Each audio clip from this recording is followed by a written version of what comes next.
चलिए, एक बार पुनः हम यहाँ एकत्रित हैं उस उद्देश्य के लिए जो हमारे परम पूज्य आचार्य मुनिश्री 108 निर्भय सागर जी महाराज एवं संघ के आशीर्वाद से पूरा करने जा रहे हैं। आप सबको विदित है, शीतलनाथ दिगंबर जैन समाज समिति मंदाकिनी कोलार भोपाल मध्य प्रदेश का यह आयोजन विगत 4 तारीख से प्रारंभ किया गया था और आज इस आयोजन का लगातार 8वां दिवस। हम प्रतिदिन एक नए विषय पर जो जैन दर्शन में तत्वार्थ सूत्र और अन्य आगम ग्रंथों में जो तथ्य आए हैं उनकी ओर हमारे विद्वानों ने वैज्ञानिकता के साथ उन बातों को खोजा, जाना और यहाँ प्रस्तुत कर रहे हैं। अपने अनुभव के साथ वे यहाँ एक नए विषय के साथ इस मंच पर एकत्रित होते हैं और प्रतिदिन 1 घंटे हमारे साथ संवाद किया करते हैं। यह संवाद लगातार विगत 7 दिनों से आपको पहुंच रहा है और विभिन्न विषयों पर यहाँ चर्चा हो रही है। आज एक नया विषय, एक नए विद्वान हमारे साथ हैं। हम उनकी चर्चा करें इसके पहले हम सभी मिलकर आचार्य श्री निर्भय सागर जी महाराज, वैज्ञानिक संत एवं उनके संघ के समस्त साधुओं के चरणों में वंदन करते हैं, बारंबार नमोस्तु करते हैं और आशीर्वाद चाहते हैं कि यह कार्यक्रम जिस तरीके से निरंतर हमारा चल रहा है, जिन उद्देश्यों को लेकर हमने ये आयोजन प्रारंभ किया है, वह अपनी पूर्ण सफलता की ओर पहुंचे और उनका आशीर्वाद मंदाकिनी जैन समाज को सदैव मिलता रहे। जैसा कि आपको विदित है, आचार्य श्री भी प्रतिदिन अपने समस्त संघ के साथ हमारे निवेदन पर हमें दर्शन देने इस प्लेटफॉर्म पर आ जाया करते हैं और हमसे जुड़कर न केवल आशीर्वाद देते हैं वरन अपना उद्बोधन भी देते हैं। आज भी हमें आशा है आचार्य श्री अपनी जो तपस्या वहां कर रहे हैं, उस तपस्या में से कुछ क्षण निकालकर हमें देंगे और हमें अपना आशीर्वाद आशीर्वचन के रूप में देंगे।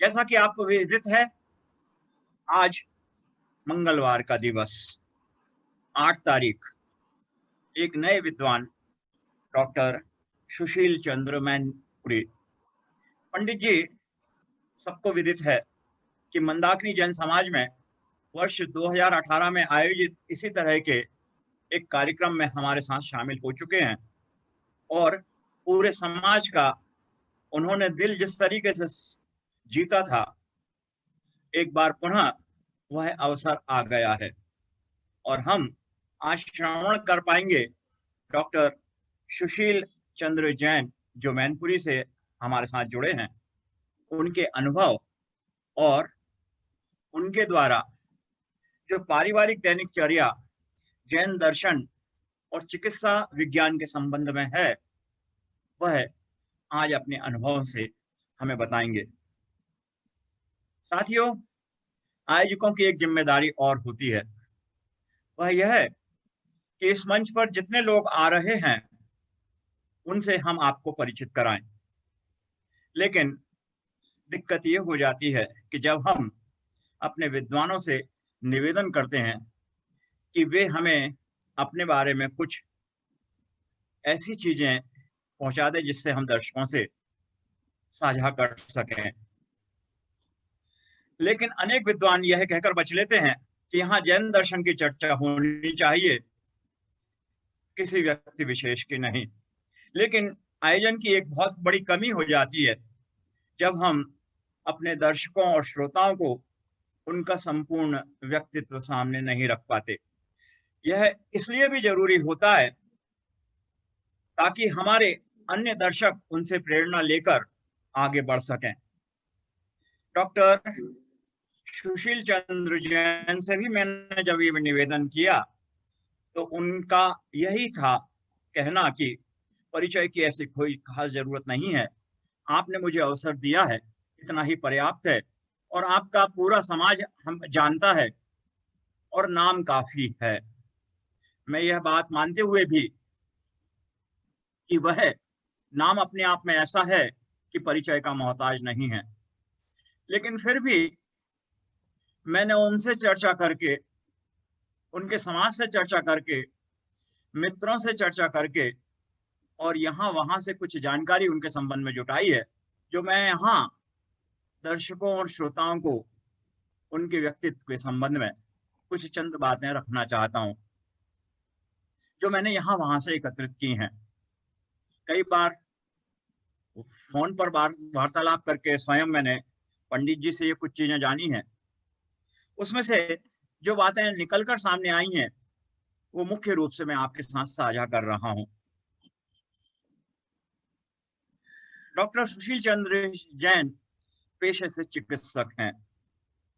उनका जन्म 11 अगस्त उनका जन्म 5 अगस्त 1951 को हुआ था।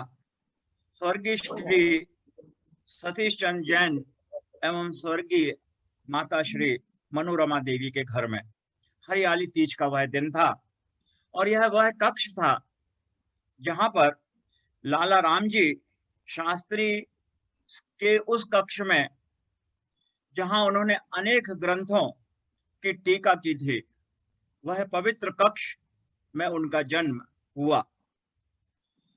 इसी तरीके से जो पहली स्मृति उनकी बनी, वह शांति सागर महाराज के दर्शन मात्र से उनके मन में वो सारी चीजें आ गई और जैन दर्शन के प्रति उनकी आसक्ति बढ़ी। 2 माह तक उन्होंने अपने माता-पिता के साथ 8 वर्ष की आयु में ही तीर्थ यात्राएं की और जो संस्कार उनमें प्रस्फुटित हुए, वो उसी तीर्थ यात्रा के दौरान हुए। वर्ष 1972 में आचार्य विद्यानंद जी के आशीर्वाद से इन संस्कारों की जड़ों को और मजबूत आधार मिला। वर्ष 1983 में ईसरी में आचार्य श्री विद्यासागर से अनेक व्रत उन्होंने लिए। व्रत देते समय आचार्य श्री विद्यासागर जी का प्रश्न यह था कि इतने व्रतों का पालन कैसे करेंगे? तो उनके वो शब्द उनकी स्मृति में और बाकी सबकी स्मृति में अभी भी हैं। उन्होंने कहा, ये व्रत मुझे नहीं पालने हैं, आपका आशीर्वाद का प्रताप ही ऐसा होगा कि ये अपने आप पल जाएंगे। और वह दिन है, उसके बाद लगातार वे अनेक व्रतों का पालन करते हुए अपने श्रावक धर्म का भी पालन कर रहे हैं। ऐसे हमारे साथ डॉक्टर पंडित सुशील चंद्र जी जैन आज जुड़ रहे हैं। 1976 में स्वाध्याय की रुचि इनमें जागृत हुई। माता ज्ञानमती की प्रेरणा और आशीर्वाद से पंडित बाबूलाल जी जमादार, पंडित लाल बहादुर जी शास्त्री, पंडित नरेंद्र प्रकाश जी की सहायता से, पंडित शिवचरण लाल जी के मार्गदर्शन में विद्युत क्षेत्र में आपने पदार्पण किया और 1977 से अहमदाबाद में दक्षलक्षण पर्व पर जो प्रवचन प्रारंभ किए, वह श्रृंखला निरंतर जारी है और अब अनेक शहरों तक ये वे प्रतिवर्ष कहीं ना कहीं जाकर दक्षलक्षण पर्व पर अपने प्रवचन देते हैं। वे सिडनी ऑस्ट्रेलिया में ही नहीं, दुबई में भी प्रवचनकार के रूप में विख्यात हैं। गुवाहाटी हो, बेंगलोर, कलकत्ता, सूरत, लखनऊ, जबलपुर, नागपुर, कानपुर, कारंजा, फिरोजाबाद अनेक स्थानों पर उनके प्रवचन से धर्म की अमृत गंगा निरंतर बहती रहती है। मंदाकिनी में भी, हमारे समाज में भी उनका आगमन वर्ष 2018 में हुआ था, जब निर्भय सानिध्य में इसी तरह का एक आयोजन किया गया था और उनका उद्बोधन बड़ा प्रेरक था। 1983 में कलकत्ता जाते समय जब वे ईसरी स्टेशन पर रुके तो वहां पंडित सागरमल जी के समक्ष आचार्य विद्यासागर जी ने उनके सिर पर जो हाथ रखा था, उनके आशीर्वाद से ही लगातार ऐसा लगता है कि वे निरंतर इस तरह की प्रवचन गंगा लगातार निरंतर जारी रखे हुए हैं। वाणी भूषण, वाणी रत्न, संबुद्ध श्रावक, कुशल प्रवचनकार, ओजस्वी वक्ता आदि अनेकानेक उपाधियों से वे विभूषित हो चुके हैं। अनेक पुरस्कार उनके खाते में गए हैं। पुरस्कार मुनि ब्रह्म गुलाल स्मृति,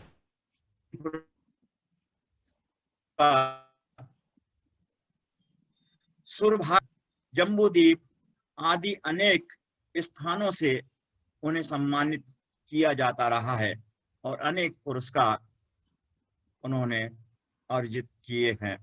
वर्ष 2018 में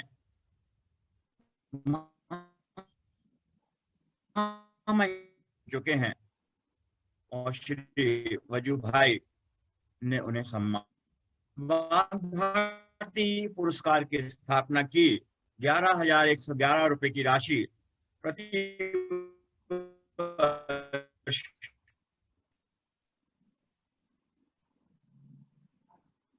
करता है। घर में ही उन्होंने अपना एक चैत्यालय बना रखा है, जहां प्रतिदिन स्वर्ण प्रतिमा पर 3 पीढ़ियां मिल, वे रात्रि में 4 प्रकार के भोजन का त्याग बहुत पहले ही कर चुके हैं।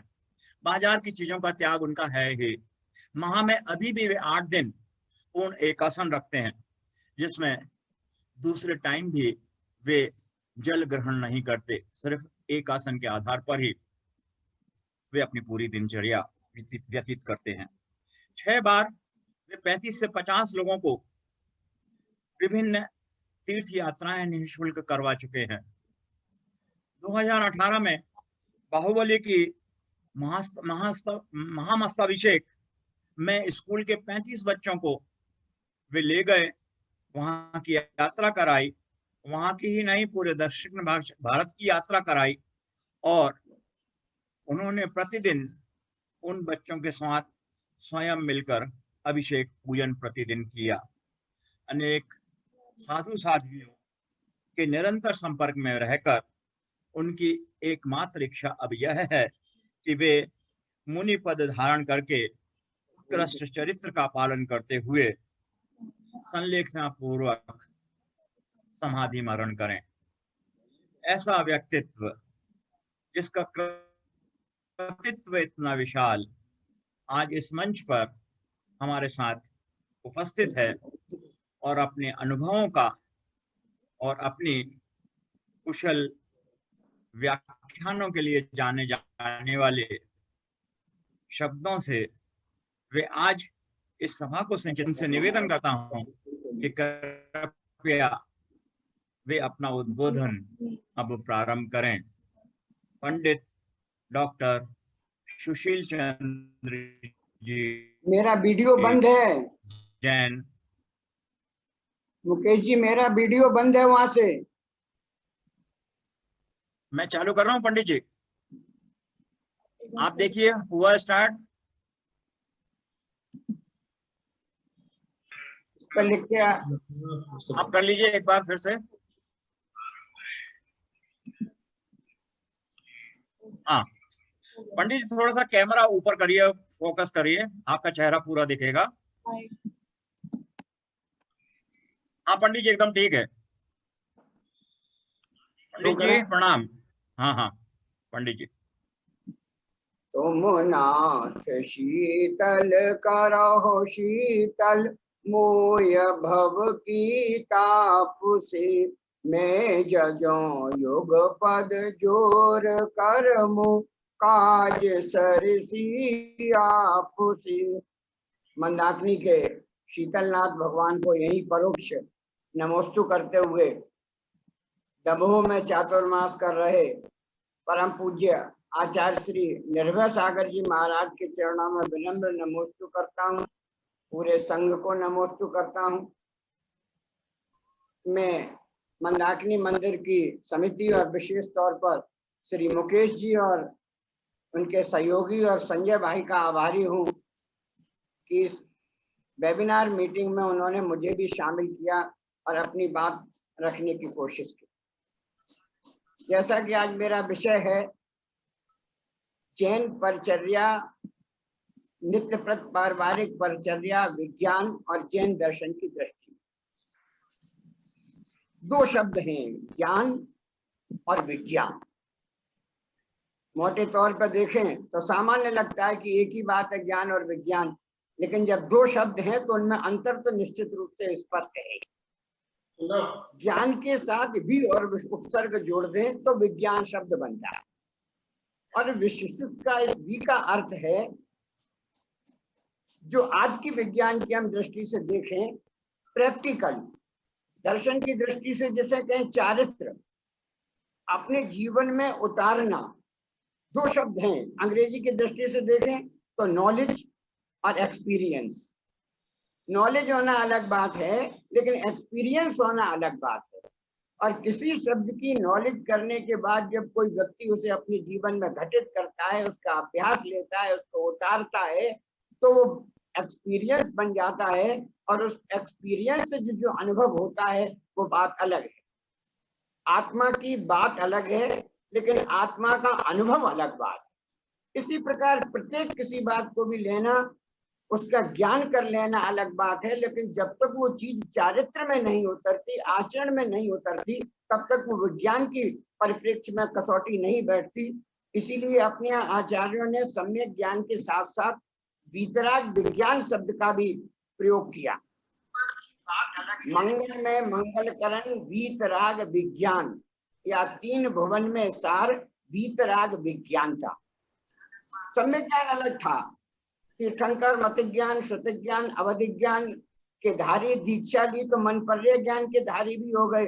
चार ज्ञान उनके पास थे, लेकिन उस वीतराग विज्ञान की प्राप्ति के लिए भगवान महावीर को 12 वर्ष तक, 30 वर्ष से आयु की 12 वर्ष तक कठोर तपश्चर्या करनी पड़ी। उसका एक्सपीरियंस अपने जीवन में लाना पड़ा कि किस चीज से क्या होता है, तब तो वो उनके केवल ज्ञान में कारण बना।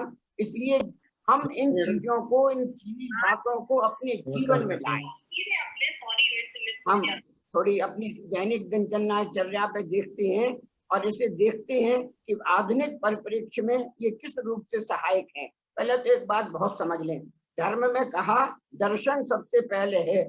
आगम के ऊपर श्रद्धा होनी चाहिए, तीर्थंकरों के ऊपर श्रद्धा होनी चाहिए, जिनवाणी के ऊपर श्रद्धा होनी चाहिए। हमारे तीर्थंकर तो बहुत बड़े वैज्ञानिक थे, लेकिन कुछ युवा पीढ़ी पर वर्तमान वातावरण परिवेश का प्रभाव के लिए उन्हें ये लगने लगा है कि अब आज की परिप्रेक्ष्य में या आज की वैज्ञानिक अपेक्षा तो उसे सही करके दिखाओ तो हम स्वीकार करेंगे, वरना नहीं स्वीकार करेंगे।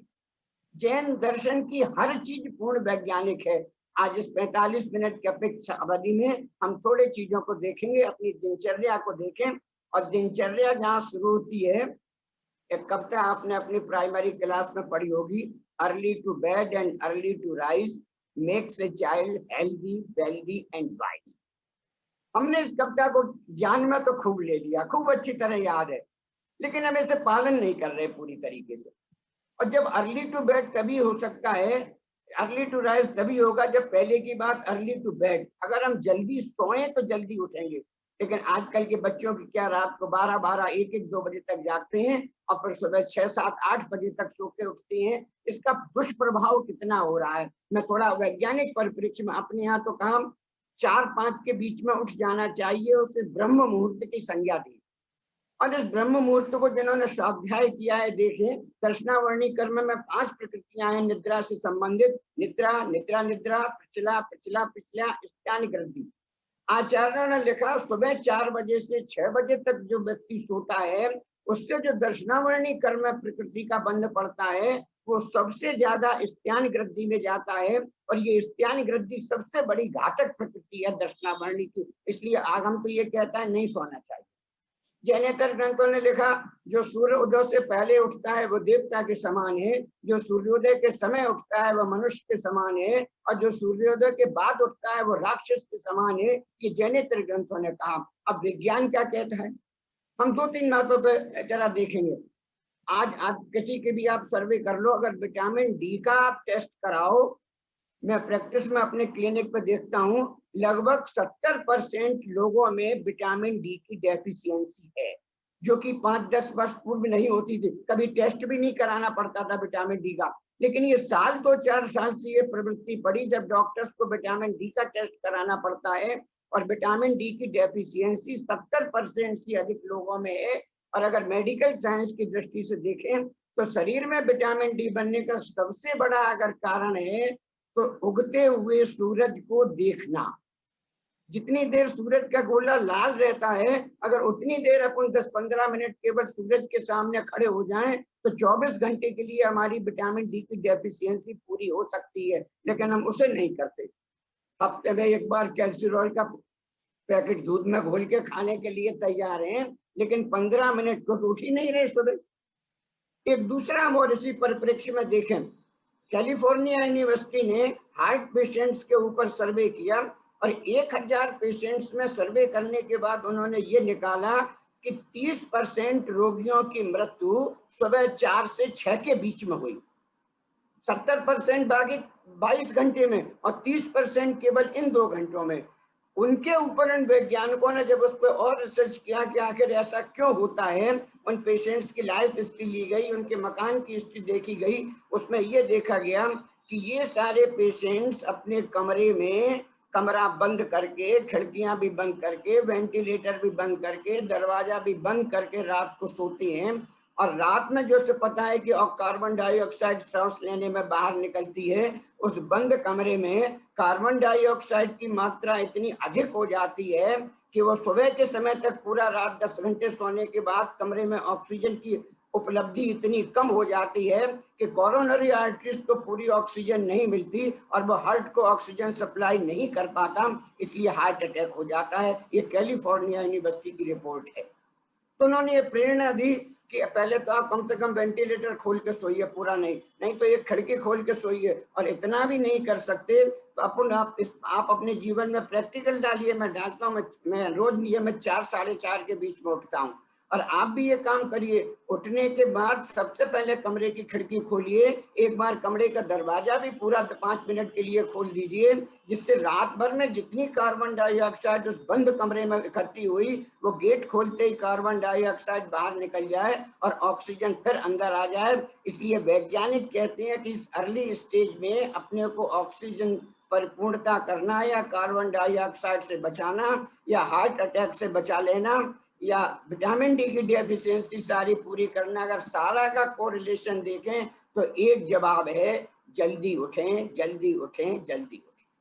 और जल्दी उठने के लिए स्वीकार करना पड़ेगा कि अर्ली टू बेड। अगर आप जल्दी सोएंगे तो जल्दी उठ सकते हैं। 10 बजे के आसपास सोने की आदत डालिए और सुबह 4 के बाद आसपास लगभग सोकर उठ जाइए। उठ जाते जैसे मैंने कहा सबसे पहले खिड़की दरवाजा खोलिए, थोड़ा बाहर आके देखिए। कल सुबह ये प्रैक्टिकल करके देखिएगा।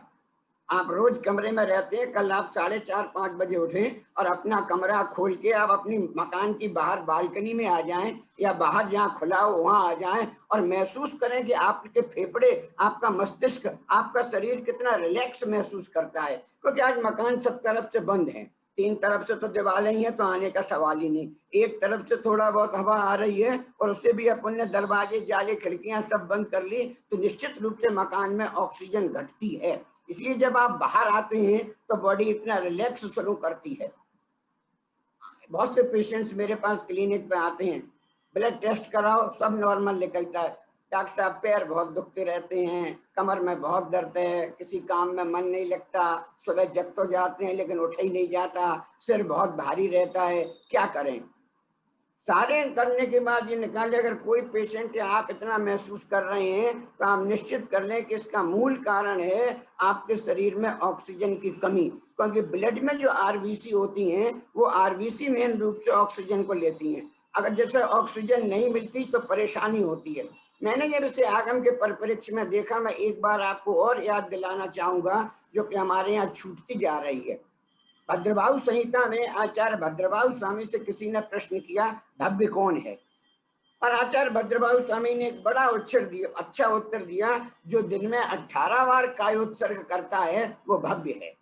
उन्हें उनसे धर्म से जोड़ दिया, और मैं इसे सीधा सीधा जो मैंने अभी 3-4 चीजों की चर्चा की मैं उससे जोड़ रहा हूँ। पहले तो आप कायोत्सर्ग का मतलब समझ लें, और मैं ये विनम्र सारे आचार्यों से भी, सारे मुनि संघों से भी, सारी माता जी से, सारी दीदी भैया और विद्वानों से भी हाथ जोड़कर ये अनुरोध करता हूँ कि इस कायोत्सर्ग शब्द को समझें। जब आप मुनिराज प्रतिक्रमण करते हैं आप उसमें देखें कम से कम 20-25 बार कायोत्सर्ग शब्द आता है, लेकिन आज के दिनचर्या ने या संघों ने या महाराजों ने भी उस कायोत्सर्ग को थोड़ा परिवर्तित कर दिया, केवल 9 बार नमोकार मंत्र पढ़ना इतना कायोत्सर्ग समझ लिया, जबकि ये कायोत्सर्ग नहीं है। आगम में यह कायोत्सर्ग को वर्णन किया गया, वहां सीधा सीधा लिखा है 27 श्वासोच्छ्वास में 9 बार नमोकार मंत्र को पढ़ना, ये कायोत्सर्ग है। और ये बोलकर नहीं होता, ये ध्यान रखना, अगर आप बोलेंगे तो आपका सिस्टम नहीं बनेगा। मौन पूर्वक सांस लीजिए, नमो अरिहंताड़म, नमो सिद्धा, नमो आर्याड़म, नमो उपध्यायाड़म, नमो लोए सब साहुड़म, ऐसे 9 बार करिए। क्या होता है इससे? जो जिस ऑक्सीजन की कमी की हम बात कर रहे थे, जब हम मैक्सिमम इनहेल करते हैं अपने, कहाँ एक आप ध्यान में कभी आपने दिया हो, पुलिस विभाग में भर्ती के लिए या मिलिट्री में भर्ती करने के लिए एक फिजिकल एग्जामिनेशन में एक लक्षण है, आपका चेस्ट एक्सपेंशन मिनिमम 5 सेंटीमीटर होना चाहिए। अगर आप इतना नहीं कर सकते तो आप पुलिस या मिलिट्री में भर्ती नहीं हो सकते। इस 5 सेंटीमीटर का क्या मतलब है कि आपका लंग्स को एक्सपेंशन करने की इतनी क्षमता होनी चाहिए। हम होता है क्या, सामान्य में कितनी सांस ले रहे, जाती नहीं, केवल ब्रोंकियाई तक या ब्रोंकियास तक रहती है, एरोबलस को तो पूरी पहुंचती नहीं, और जब पहुंचती नहीं तो लंग्स में सारे बॉडी से जो ब्लड आ रहा है वो लंग्स में प्योरीफाई होता है, और वहां ऑक्सीजन इतनी नहीं मिल रही कि ब्लड प्यारा पूरा प्योरीफाई हो पाए, इसलिए फिर अनप्योरीफाइड ब्लड चला जाता है, और वो आरबीसीज को जितनी ऑक्सीजन चाहिए उतनी नहीं मिलती। आचार्यों की दृष्टि में ये बात थी, इसलिए उन्होंने कहा दिन में 18 बार कायोत्सर्ग करो। आज आवश्यकता है इस बात की, मैं अपने जीवन में इसका अभ्यास करता हूँ। 18 बार तो नहीं कर पाता, लेकिन 10-12 बार तो कर लेता हूँ, और इस 10-12 बार के उद्यम से आज आप देख रहे हैं कोरोना में चल रहा है, सबके घर में ऑक्सीमीटर आ गए। आज से 6 महीने पहले किसी के घर में ऑक्सीमीटर नहीं था, लेकिन अब ऑक्सीमीटर है। कितना, जरा नाप के देख लो ब्लड में ऑक्सीजन कितनी है, कहीं 90 से कम तो नहीं हो गई। एक कोरोना का डर लग गया कि 90 से कम तो नहीं हो रही, तो अपन को चिंता है। आचार्यों की दृष्टि में पहले ही था कि बॉडी में ऑक्सीजन इतनी कम नहीं होनी चाहिए, इसलिए उन्होंने 27 बार, एक बार में 27 श्वासोच्छ्वास में 9 बार, ऐसा दिन में 18 बार कायोत्सर्ग करने को कहा। और मैं आपको विश्वास दिलाता हूं, जो इतना कायोत्सर्ग कर लेगा उसके शरीर में कभी ऑक्सीजन की डेफिशिएंसी हो ही नहीं सकती, और फिर उस ऑक्सीजन की डेफिशिएंसी के बाद जो लक्षण बनेंगे तो उसके कारण जो शरीर में लक्षण हो रहे हैं वो नहीं होंगे। इस प्रकार एक बार आप दिमाग में अच्छी तरह रख लें कि आपको सुबह, अगर मैंने कहा था आप जब ध्यान रख लें, एक डायरी पेन ले लीजिए अगर आपके पास नहीं है। मैं घंटे में बहुत बातें कहूंगा, आपको सुनते तो बहुत अच्छी लगेगी, लेकिन आप घंटे भर बाद भूल जाओगे कि क्या क्या बातें की। तो मैं थोड़ा आपको हिंट्स दे रहा हूँ। अगर आपको जीवन बढ़िया बनाना है, early to bed and early to rise. Number 2, आपको कायोत्सर्ग करना है, बिल्कुल अभ्यास डालिए। कितनी बार आप कर सकते हैं ये आपकी बात है। उठते ही सबसे पहले एक कायोत्सर्ग करिए, बिल्कुल करिए।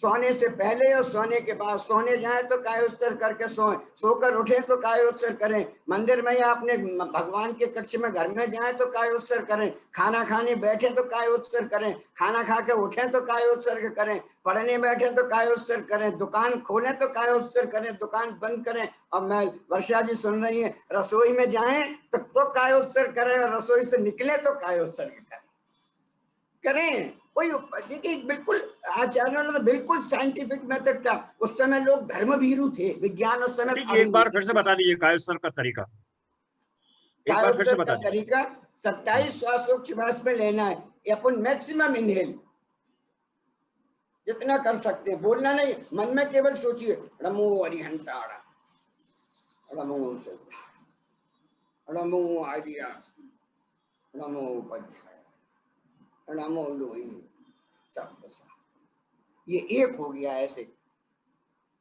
तो इस प्रकार से अपन को करना है और मैक्सिमम लें। एक दूसरा और भी देखें, पंखे की हवा गर्म होती है, अपन ने क्या हवा को ठंडा करने का क्या मेथड निकाला, कूलर बना लिया, पानी चला दो, उस पानी के अंदर से जो हवा जाएगी ठंडी हो जाएगी। आचार्यों की दृष्टि में ये बात थी, ऑक्सीजन तो केवल जा रही थी, वैज्ञानिकों के लिए ऑक्सीजन जा रही थी, लेकिन उन्होंने कहा ऐसे कायोत्सर्ग अणुकार मंत्र और जोड़ दो।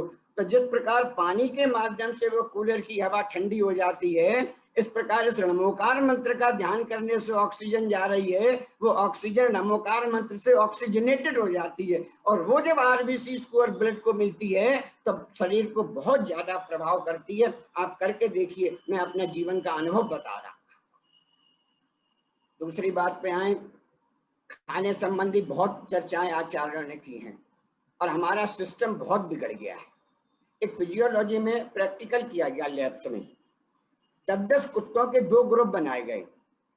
एक कुत्तों को खाने देने का कोई टाइम नहीं था और दूसरे कुत्तों के लिए ये कहा गया कि जब 10 बजते थे तो घंटी बजाई जाती थी और उस घंटी के बाद उन कुत्तों को 10 को इकट्ठा किया जाता था और कब खाना दिया जाता था। 10 दिन तो ये प्रैक्टिकल किया गया। उस दिन बाद 10 दिन बाद वो घंटी बजाना बंद कर दी गई, लेकिन जैसे ही 10 बजते थे वो घंटी वाले कुत्ते अपने आप खाने के टेबल पर आ जाते थे। लेकिन जब कुत्तों को ऐसा नहीं किया गया, इससे क्या निकाला, एक बॉडी की सिम्टोमेटिक है।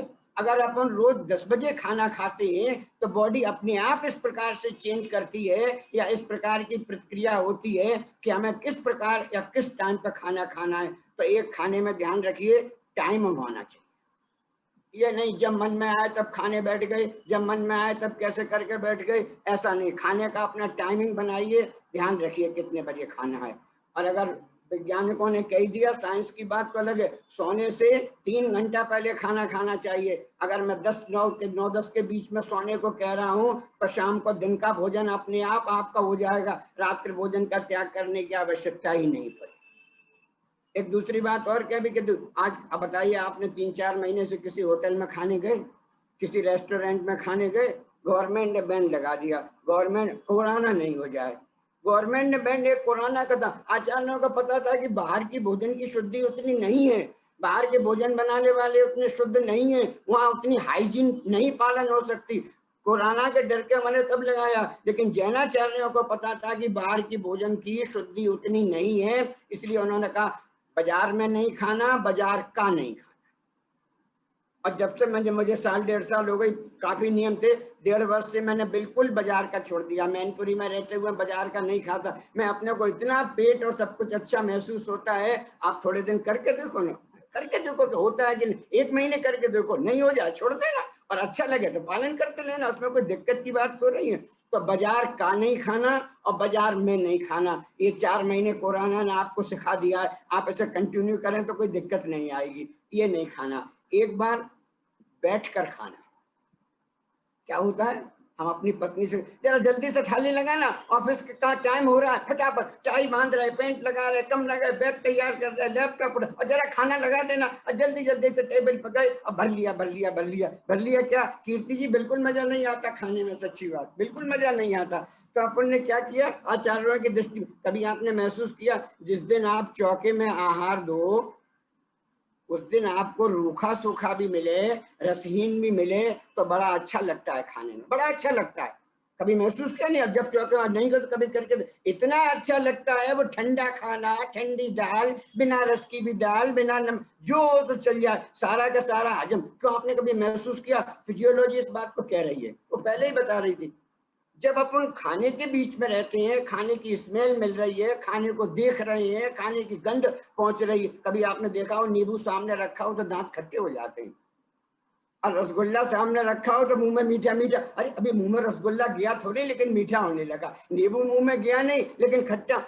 उसकी स्मेल, उसके पुद्गल के आगम की भाषा में कहें, उस चीज के पुद्गल परमाणु वातावरण के साथ अपनी जिह्वा इंद्रिया शरीर में पहुंचकर प्रभावित शुरू करते हैं। फिजियोलॉजी ने इसे बहुत अच्छा कहा। उन्होंने कहा यहाँ जीभ में सैलिवरी ग्लैंड है, स्टमक में गैस्ट्रिक जूस है। इस गैस्ट्रिक जूस को या सैलिवरी ग्लैंड को एक्सीक्रेटेड करने के लिए या बनने के लिए थोड़ी स्मेल चाहिए, थोड़ा टेस्ट चाहिए। इसलिए क्या कहा, जब आप डाइनिंग टेबल पर खाने बैठो, वहां थोड़ा सामने 10 मिनट वेट करो। ये पहले से मत को थाली लगा के रख दो जल्दी, पहले से थाली आप वेट करो। सामने सलाद रखी है, मिठाई का डिब्बा रखा है, मसालेदानी रखी है, और उसे देखिए। उससे देखने सूंघने से क्या होगा, आपके सैलिवरी ग्लैंड, आपका गैस्ट्रिक जूस स्टिमुलेटेड हो जाएगा, और फिर जो आप खाएंगे वो बहुत अच्छी तरह। इसलिए आचार्यों ने कहा पहले बैठ जाओ। महाराज जी भी आते हैं, कितनी देर में रसोई में बैठ गए, उच्चासन ग्रहण कीजिए, शुद्धि हो रही है, आहार दिखा रहे हैं, थाली दिखा रहे हैं। महाराज तक को भी आवश्यक है इतनी देर बैठना, और हमें फुर्सत नहीं है। और जल्दी से थाली लगा देना, जल्दी भागा खाए नहीं। अपन ने अपने आप अपने पैरों को कुल्हाड़ी मारने की कोशिश की। इसलिए खाने से 10 मिनट पहले डाइनिंग टेबल पर बैठिए। और एक बात और बता दूं, आजकल जो ये फैशन चल गई है बेडरूम को डाइनिंग रूम बनाने का, बहुत गलत बात है, बहुत गलत। वास्तु के हिसाब से गलत, धर्म की दृष्टि। जिस कमरे में आप तमाम नाना प्रकार के पाक के कर रहे हैं, उस खाने को भी आपने उस कमरे में ले जाकर रख लिया। क्या मतलब? डाइनिंग रूम काहे के लिए बना है? डाइनिंग टेबल काहे के लिए बनी? वहां से छोड़िए, डाइनिंग टेबल पर ही बैठ के खाइए जहाँ खाने के। तो नोट करिए इस बात को, बेडरूम को डाइनिंग रूम नहीं बनाना है। आप वहां बैठिए, सामने आके वहां खाइए, परिवार के सबके संग खाइए, आराम से खाइए, कायोत्सर्ग कर लीजिए, फिर खाइए। और एक बात और, मौन पूर्वक खाइए। आचार्यों ने लिखा है खाना मौन पूर्वक खाना चाहिए, बोल के नहीं खाना चाहिए। अपन के पास क्या है, ओ मोबाइल, खाना खा रहे हैं, एक मोबाइल, जरा घंटी आ गई, फौरन दृष्टि कहाँ है, कौर इधर से चल रहा है इस हाथ से, और इस हाथ में मोबाइल पे दृष्टि डाल रही। अरे भैया क्या हो गई? आचार्यों को ये पता था कि ऐसे नहीं खाना, इसलिए आचार्यों ने तो ऐसा लिख दिया। लेकिन वैज्ञानिकों ने भी कहा, और बड़ी अच्छी तरह से, हमारी बॉडी में 5 लीटर ब्लड है, फिक्स है। किसी को 100 ml कम या 100 ml ज्यादा, लेकिन 6 लीटर किसी को भी नहीं है, 4 लीटर भी नहीं किसी को है, 5 ही लीटर। और वो 5 लीटर बराबर आर्टरीज के माध्यम से सारे शरीर में भ्रमण रहता है। और ये नर्वस सिस्टम का काम है कि जिस सिस्टम को ज्यादा ब्लड सप्लाई की जरूरत है, उस सिस्टम को ब्लड ज्यादा भेजता है, और जहां कम की जरूरत है वहां से रोक कर दूसरे सिस्टम में भेज देता है, जिससे बॉडी का सिस्टम सही बना रखे। अब अपन ने हुआ क्या, खाना खाने तो बैठ गए। अब किस सिस्टम को ज्यादा, सबसे ज्यादा ब्लड की जरूरत है? डाइजेस्टिव सिस्टम को, पेट को चाहिए सबसे ज्यादा। आचार्यों को पता था कि अगर पेट को जब ज्यादा ब्लड चाहिए, उस समय अगर अपन आंखों का उपयोग करेंगे, कानों का उपयोग करेंगे, बोलने का उपयोग करेंगे, तो ब्लड पेट के बजाय यहाँ जाएगा, यहाँ जाएगा, यहाँ जाएगा। इसलिए आचार्यों का लॉकडाउन कर दो, मौन ले लो, रसना इंद्रियों को ब्लड चाहिए ही नहीं, मोबाइल सुनने ही नहीं, कान को लॉकडाउन कर दो, कान को ब्लड चाहिए ही नहीं, आंखों से उधर देखना नहीं। आपने आगम में देखो, ये लिखा मुनि के लिए, चौके में आहार कौन दे रहा है ये भी नहीं देखना। वहां भी देखेगा, वहां तो धर्म की दृष्टि से का, और मैं उसे विज्ञान की दृष्टि से जोड़ रहा हूं। अगर आंखों का प्रयोग देखने में होगा तो आंखों को ब्लड सप्लाई चाहिए, और ब्लड सप्लाई आंखों को जितनी ज्यादा चाहिए उतनी पेट से कटेगी। और जितना जितना आपने देखा, ज्यादा बोला, ज्यादा सुना, ज्यादा दिमाग लगाया, दुकान की चिंता, ऑफिस की चिंता, घर की चिंता, आपने पर्चा लिख दिया, पति तो खाना खा रहा है, आपने पर्चा चढ़ा दिया, जरा ये बाजार से लेते आना। अरे खाना खा ले तभी कहना, काय को उसके दिमाग में टेंशन पैदा कर रहे। इस प्रकार से उन चीजों को सब इस प्रकार के अपन कर सकते हैं। समय हो रहा है, सोनू भाई से मैं करूंगा 5 मिनट। एक ऊनोदर व्रत और है। ऊनोदर का मतलब पेट से कम खाओ, मुझसे एक बच्चे, इससे भी कोई धर्म हो जाता है कि पेट जितनी भूख लगी है उससे कम खाओ, इससे भी कोई धर्म है? आचार्य ने कहा इसमें भी धर्म है, और बहुत अच्छा कहा। आयुर्वेद ने तो बिल्कुल कह दिया अपने पेट के 4 भाग कर लो, 2 भाग को तो सॉलिड से भरो, 1 भाग को लिक्विड से भरो, और 1 भाग को खाली रखो, जिससे पाचन की क्रिया अच्छी हो सके। लोगों की वैसे समझ में नहीं आता, लेकिन एक आपको बता दें, आपके घर में कीर्ति जी कुकर तो है ना, कुकर से आप रोज खाना बनाती हो, उसके हैंडल पे लिखा हुआ है please read instructions before use. पहले पढ़ लो। काय के लिए पढ़ लो? आज तक कुकर आपने कभी पूरा भरा? अच्छा आप बताओ, ईमानदारी से बताओ वर्षा जी, कभी आपने भरा पूरा कुकर? कितना भरते हैं? अब आप बोल नहीं पा रहे, आप लोगों के माइक कंप्यूटर हैं। अर्चना जी आप बैठी ना, आपने कभी भरा आज तक पूरा कुकर? कभी पूरा नहीं भरा। कितना भरते हैं? 3/4 या 2/3 भरते हैं, इतने ही केवल भरते हैं, इससे ज्यादा नहीं भरते। क्यों? अगर इससे ज्यादा भरेंगे तो वो सेफ्टी वाल्व फर्स्ट हो जाएगा। बस पेट भी एक प्रकार का कुकर है, वहां भी गैस्ट्रिक जूस से खाने को पचाने की प्रक्रिया हो रही है। अगर इसे अपन पूरा भर देंगे तो पेट भी बस्ट हो जाएगा, इसलिए पेट को भी पूरा भरने की जरूरत नहीं। आचार्यों को पता था, इसलिए उन्होंने कह दिया ऊन उधर। पंडित जी आपकी बहुत अच्छी बात चल रही है, लगातार चलती भी रहेगी। आचार्य श्री आ चुके हैं आशीर्वाद देने के लिए। हम पहले दर्शन कर ले, और आपकी बात बड़ी मनमोहक लग रही है सभी को। आप अपना उद्बोधन इसके बाद चालू रखिएगा। हमारा निवेदन है कि हम आचार्य श्री के दर्शन कर पा रहे हैं। आचार्य श्री नमोस्तु नमोस्तु नमोस्तु। आचार्य श्री आज उद्बोधन चल रहा है पंडित सुशील जी जैन शास्त्री जो मैनपुरी से हैं, उनका वो पारिवारिक दैनिकचर्या और जैन दर्शन में जो वैज्ञानिक तथ्य हैं उनको उजागर कर रहे हैं। उन्होंने अभी तक जो बात बताई है वो प्रातःकालीन उठने से लेकर कायोत्सर्ग और बाजार आदि की वस्तुओं का त्याग करके ना तो बाजार में खाना और ना ही बाजार की वस्तुओं को खाना। इसके अलावा उन्होंने बेडरूम का भी भोजन कक्ष के रूप में इस्तेमाल करने पर बात बताई कि किस तरीके से हम इन सब चीजों से दूषित चीजों को खा रहे हैं और माहौल भी दूषित कर रहे हैं। आचार्य श्री सभी का आपको नमोस्तु वंदित है। आप हमें आशीर्वचन के रूप में प्रदान करें। नमोस्तु गुरुवर, नमोस्तु गुरुवर, नमोस्तु।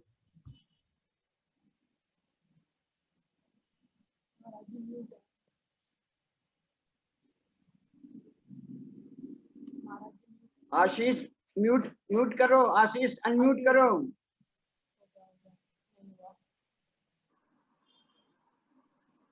आशीष आवाज चालू करो, म्यूट है महाराज जी।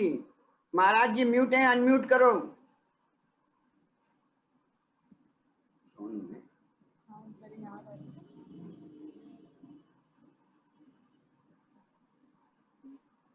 हाँ हो गया, ठीक है। आवाज आ रही? आवाज आ रही क्या? आ रही आ रही आ रही आचार्य श्री। बिल्कुल आशीर्वाद है। मैं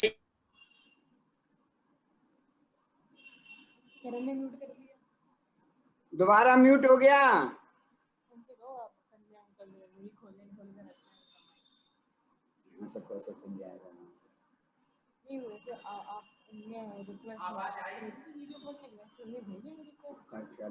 ठीक है ठीक है, बोलिए आचार्य श्री। खुल गया।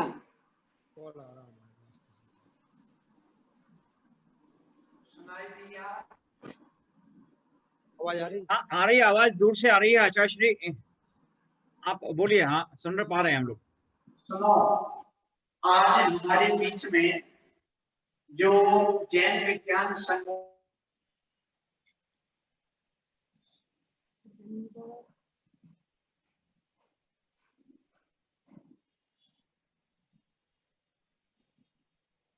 आशीष दोबारा म्यूट हो गया है।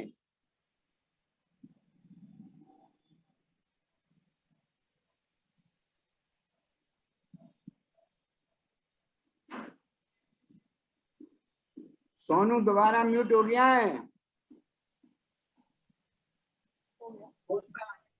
गिलानी, रोग, गंदगी, विकार, तो हमें इनसे बच करके निर्वी चिकित्सा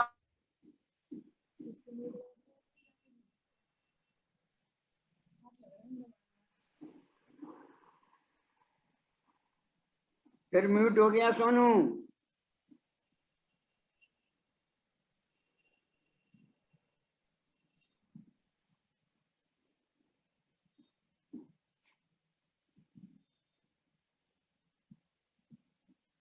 सोनू म्यूट हो गया दोबारा। हाँ चालू है। कुछ कह रहे क्या? हाँ बोलिए आचार्य श्री। हाँ, मुझे ऐसा महसूस हुआ कि आपको सुनाई नहीं दे रहा। अब ठीक है, आप बोलिए। अब आ रही है आवाज। अब आवाज आ रही ना? हाँ अब आ रही है।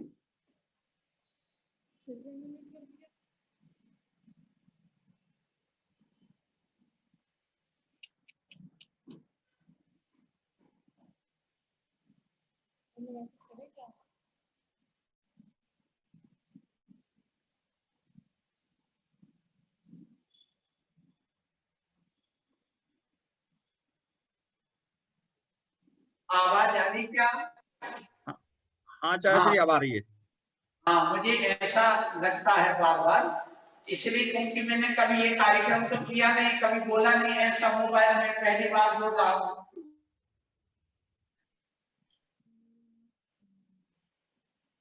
उनकी गलती है, चला नहीं पा रहे हैं, वही कराते हैं और उनका हाथ लग रहा है, उनका नेटवर्क प्रॉब्लम है। सोनू बंद हो गया दोबारा। दिक्कत ये है ना, सेल्फी कैमरे से करा रहे हैं, खुद भी वही खड़े हैं, उनका हाथ लग रहा है। संजय तुम कंट्रोल कर सकते हो तो करो, वहां से क्यों बार बार हो रहा है? उनका नेटवर्क भी अच्छा है।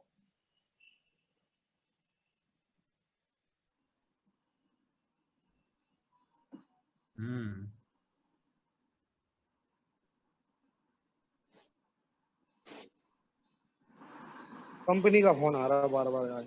कंपनी का फोन। अब चालू है, हाथ हटाओ अपना। फिर बंद हो गया। दोबारा बंद हो गया।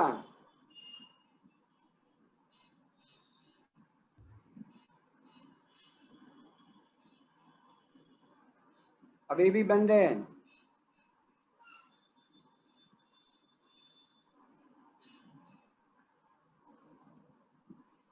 हम सभी आचार्य श्री से जुड़ने की कोशिश कर हेलो। रहे हैं। हाँ जी भाई साहब। हाँ संजय, हाँ बताओ।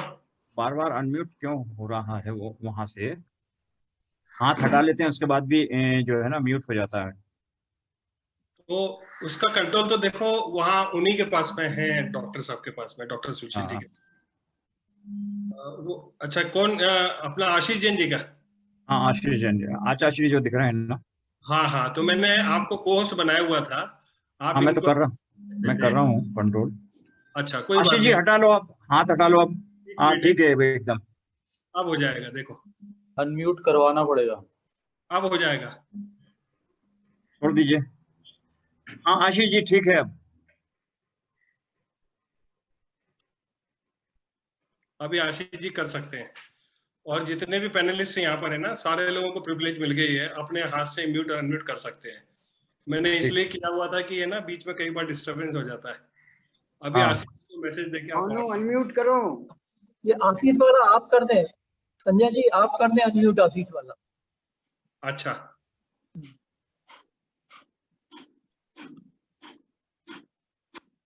आशीष जी कहाँ पर है? आशीष जी मुझे दिख नहीं रहे। आशीष जैन करके ये वाला, ये वाला। नहीं आचार्य श्री दिख रहे हैं जिसमें। अच्छा अच्छा अच्छा, उसको अनम्यूट। क्या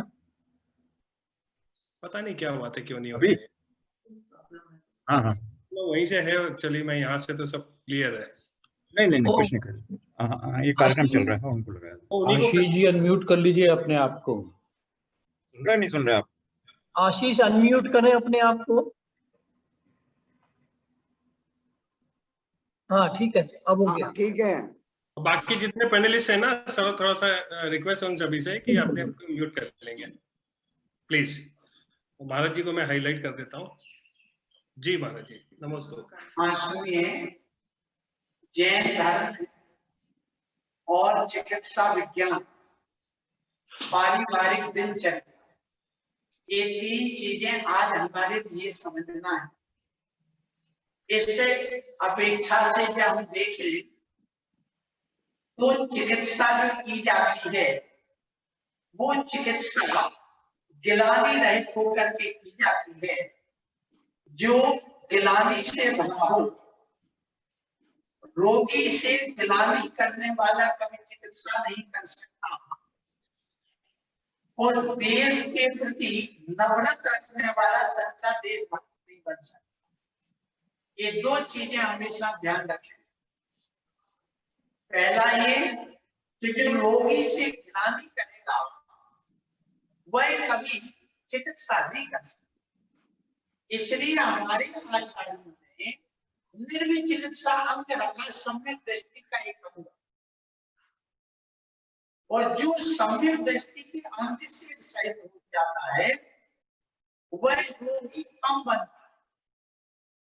सो हमारे लिए निर्विचार चिकित्सा अंग को अंगीकार करना है, और जो दिनचर्या है मुनियों की, श्रावकों की, उस दिनचर्या को अपनाना है। इस दिनचर्या में अपन देखें कि जो भी हम भोजन करते हैं तो भोजन सही पचना चाहिए, बैठ करके भोजन करना चाहिए। मुनि महाराज की बात अलग है क्योंकि वो 24 घंटे में एक बार करते हैं। बाकी कभी भी खड़े होकर के आहार नहीं करना चाहिए। बैठ करके पालकी मार के भोजन करने से घुटनों का दर्द मिटता है। मुनि राज तो हमेशा चलते ही इसलिए खड़े होकर के कर सकते। दूसरी बात कि जैसे एक कोई कब्जा है, उस कब्जे को आप यदि चलाते रहेंगे तो जंग नहीं खाएगा, और यदि कब्जा स्थिर रहेगा तो उसमें जंग खा जाएगा। तो जो कुर्सी पर बैठ करके प्रवचन सुनते हो, कुर्सी पर बैठ करके भोजन करते हो, पैर मोड़ते ना हो, उनको हमेशा जोड़ों का दर्द बन जाता है, वहां पर उनके लिक्विड समाप्त हो जाता है। इसलिए मूवमेंट हमेशा चाहिए। वही आपके लिए चिकित्सा है। तो जब बैठ करके आहार करता है गृहस्थ, उनकी पीढ़ियों पर प्रेशर पड़ता है और हार्ट उसका मजबूत रहता है। ये शोध का विषय है मेरी तरफ से कि जो व्यक्ति पैदल नहीं चलते हैं 4 किलोमीटर तक, बैठ करके कुर्सी पर भोजन करते हैं, ऐसे व्यक्ति या खड़े होकर के, तो उनके पैरों में मुनि महाराज खड़े होकर के जब आहार करते हैं तो आहार करते समय उनके पैरों की सर्कुलेशन, ब्लड सर्कुलेशन सही रहता है। लेकिन जो कुर्सी पर बैठ करके आहार करते हैं उनकी वो जो पैर है और जो उसमें जो ब्लड सर्कुलेशन करने वाली नसें हैं उनमें प्रेशर ना पड़ने से ब्लड एकदम हार्ट तक सही नहीं जा पाता होगा। इसलिए मैं यह कहना चाह रहा हूं कि जो भी भोजन करने वाले हैं वे बैठ करके भोजन करें तो उनका हार्ट पेशेंट नहीं बनेंगे, और कुर्सी पर बैठकर भोजन करने वाले हार्ट पेशेंट ज्यादा बनते होंगे। डॉक्टर साहब सुनाई दे रहा है? इशारा करिए। तो एक बात तो ये आ गई, और मैं आपको ये कहना चाहता हूं डॉक्टर साहब कि गैस पर रोटी सेक करके कभी ना खाएं। तो गैस पर आप दूध गर्म कर सकते हैं, गैस पर आप तवा रख करके रोटी बना सकते हैं, लेकिन जब आप रोटी बनाने के लिए गैस पर डायरेक्ट रखते हैं तो जो बर्तन होता है उसमें से गैस निकलती है और रोटी उस बर्तन के वहां चिपक जाती है, स्पर्श कर जाती है, तो वो बिना जली हुई गैस उस रोटी में भर जाती है और वह पेट में जाकर के हानि करती करके गैस बनाती है, अपच करती है और कई प्रकार के विकार पैदा हो सकते हैं। इसलिए रोटी को अंगारे में सेक के खाना चाहिए। ये विषय इसलिए रख रहा हूं कि आपका विषय है इसलिए। जब हम लकड़ी की उस राख पर जब रोटी सेकते हैं तो वो राख भी उस पर लग जाती है। वो राख लगी हुई रोटी भी हमें नुकसानदायक नहीं है बल्कि फायदेमंद है। जैसे किसी को उल्टियां हो रही हो, गैस बन रही हो, तो डॉक्टर साहब आप ही कहते हैं कि घोड़ा जला के राख बना के चाशनी में चटा दो तो उसकी गैस बनना और उल्टी होना बंद हो जाएगी। तो जो रोटी अंगारे पर सिकती है उसमें जो क्षारी राख लग जाती है वो एंटीबायोटिक का काम करने लगती है और गैस और उल्टी नहीं होने देती। इसलिए रोटी को हमेशा आप अपनी चिकित्सा में कहें कि अंगारे पर एक सिगड़ी जरूर रखें। इसलिए मुनि महाराज जब आहार करने के लिए तुम्हारे घर में जाते हैं तो वो देखते सिगड़ी रखी के नहीं। पहले सारे लोग चौके में देखते थे कि सिगड़ी है कि नहीं, तुमने रोटी खाई कैसे। ये भी अपन को कुछ चीजों का ध्यान रखना है। फिर जो जैन दर्शन में प्राणायाम नाड़ी शोधन का है वो भी होता है आहार के पहले स्नान, और स्नान करके सीधे आहार नहीं, स्नान करके लगभग 15 से 20 मिनट बाद ही आहार करना चाहिए वैज्ञानिक लोग कहते हैं। क्यों? क्योंकि वो जो शरीर है जिस पर पानी गया है चाहे ठंडा हो या गर्म, उसको पुनः एक टेम्परेचर में लाने के लिए, मस्तिष्क को पुनः एक्टिव बनाने के लिए 15 से 20 मिनट का अंतर चाहिए। तो उस बीच में अपने जैन दर्शन की व्यवस्था है कि आप स्नान करके द्रव्य लें और मंदिर जाएं, पैदल जाएं और वहां जाके भगवान का एक अर्घ्य चढ़ाएं। फिर आप नमस्कार करें बैठ करके, तो आपका पहले मस्तिष्क ठीक होगा, स्वस्थ होगा, आपका तनाव दूर हो जाए। फिर आप जब चल करके आएंगे तो आपका जो एम प्रणाली है वो सक्रिय हो जाए, एंजाइम प्रणाली, और जब सक्रिय होगी तो जो भी खाओगे तो जल्दी बच जाएगा। इसलिए प्रत्येक बच्चों को चाहिए कि वे बिना दर्शन के आहार न करें। यही वजह है कि पहले भोजन के पहले दर्शन करने जरूर जाएं। ये आपकी चिकित्सा में जैन पद्धति में ये स्वस्थ रहने के सरल उपाय हैं। फिर बात आती है कि जो यहाँ पर आप ये अभिषेक आदि कराने की जो बात करते हैं उसके पीछे भी बहुत सारा विषय है, लेकिन उसको मैं अभी नहीं कहूंगा। बस इतना कहूंगा कि चिकित्सा हमारे लिए करना है निर्विचिकित्सा अंग को धारण करके। निर्विचिकित्सा का अर्थ है कि गिलानी से रहे, गिलानी नहीं करना। जो गिलानी करता है चाहे वो भोजन में करे, तो भोजन भी करो तो निर्विचिकित्सा को धारण करके करो। उनकी यदि खाते कैसे बनाया, क्या बनाया, ये हमें कुछ नहीं रहा, तो वो गिलानी हो गई। वो गिलानी करके भोजन करने वाला व्यक्ति का पाचन ढंग से नहीं होगा। ये सरल उपाय आपका मैं बता रहा हूँ। आप तो सुना रहे हैं, मैं सुनना चाह रहा था, लेकिन हमारे यहाँ तक पार्श्व की क्लास चल रही है, इसलिए वो उस बीच में ही मैं आपके बीच में ये प्रसंग रख देता हूँ। मैंने सुना है, जो मुझे भी जानकारी मिल रही है कि संगोष्ठी का बहुत अच्छा प्रभाव पड़ रहा है। ये मेरा बहुत बहुत आशीर्वाद है कि आप सबके लिए ये बहुत उपयोगी है। कोरोना महामारी के कारण से जो लॉकडाउन चल रहा है, सोशल डिस्टेंस की बात चल रही है, भीड़ से बचने की बात चल रही है, उस बीच में हमारा जो परिवार है उस परिवार को आप कहना चाह रहे हैं पारिवारिक दिनचर्या कैसी, ये जैन दर्शन के अनुसार। तो सबसे पहले अपन को ये भी समझना पड़ेगा परिवार किसे कहते हो और परिवार के कितने अंग होते हैं। ये आपको 2 मिनट में कह के मैं वाणी को बता दूं, क्योंकि आपका प्रवचन जरूरी है, आपका भी सब लोग सुनना चाह रहे होंगे। तो बीच में हमने जो 15 मिनट आपका दिया है, उस बीच में सबको उपयोगी हो जाए, उनको लगे कि महाराज हमारे सामने संगोष्ठी में है, इसलिए मैं ये विषय आपके सामने रख रहा हूं, शायद आप सबको सुनाई तो दे रहा है। हाँ, तो सुनिए, परि माने होता है चार ओर से, बार माने घिरा, जो चारों ओर से घिरा होगा उसका नाम परिवार। छोटा परिवार, दुखी परिवार, संयुक्त परिवार, सुखी परिवार। संयुक्त परिवार और संयुक्त परिवार होता है जिसके घर में परिवार के 8 अंग होते, जैसे सम्यक दर्शन के डॉक्टर साहब 8 अंग हैं, सम्यक ज्ञान के 8 अंग हैं, हमारे शरीर के 8 अंग हैं, वैसे परिवार के भी 8 अंग होते हैं।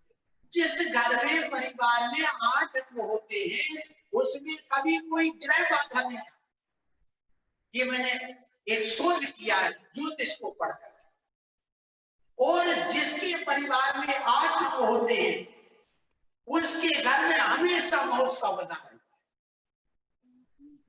और जहां अकेले रहते उसमें मातम बना रहता है। अब प्रश्न है कि 8 अंग कौन से हैं परिवार के? तो सुनिए, परिवार का पहला अंग है पति पत्नी। शुरुआत वहां से, पहला अंग पति पत्नी दोनों एक साथ, जैसे कोको भांडे एक में लिया ना, ऐसे पति पत्नी एक परिवार। जब वो पति पत्नी बनेंगे तो फिर उसके बाद में एक बेटा बेटी होंगे, तो दूसरा अंग आ गया बेटा बेटी। फिर तीसरा, जब बेटा बेटी हो जाएंगे तो वो पति पत्नी माता पिता बन जाएंगे, तो माता पिता तीसरा अंग हो गया। फिर इसके बाद में जब वयस्क यहाँ पर पोता पोती होंगे बेटा बेटी के, तो चौथा अंग आ जाएगा पोता पोती। जब पोता पोती हो जाएंगे तो 5वां अंग दादा दादी का आ जाएगा, और जब दादा दादी का आएगा तो उसके जो भाई वगैरह भी होंगे तो चाचा चाची का भी एक अंग आ जाएगा, और चाचा चाची आ जाएंगे, और इसके भाई में तो शादी होगी तो भाई भाभी भी एक अंग आ जाएगा। फिर इसके बाद में बुआ और बहन होगी, चाचा की लड़की पापा की लड़की बुआ कहलाएगी, और उस बेटे की बहन बहन का। तो ये 8 अंग हो गए। कौन कौन से? बुआ और बहन एक अंग, पोता पोती 2 अंग, भाई भाभी 3 अंग, चाचा चाची 4 अंग, दादा दादी 5 अंग, पति पत्नी 6 अंग, बेटा बेटी 7 अंग, और माता पिता 8 अंग। ये अंग होना चाहिए। लेकिन जो आज ये स्थिति बन गई है एक एक बेटा बेटी वाली, इसमें सारे अंग में सब कुछ कचरा हो गया, कुछ नहीं बचा। इसलिए संयुक्त परिवार हो, एक परिवार में कम से कम 2 बेटा और 2 बेटी हो तो स्वस्थ अपने आप रहेंगे, टेंशन नहीं होगा, दुनिया के विकार नहीं आएंगे। इसलिए ये बात आ गई कि हम अपने इस परिवार में मधुर व्यवहार बनाएं, आपसी रजामंदी रखें, प्रेम की फुहार बनाएं, ज्ञान की किरणें फैलाएं और करुणा दया भाव से सेवा करें, तो सब स्वस्थ रहेंगे, सभी स्वस्थ रहें, और ये परिवार आप सबका ये बना रहे।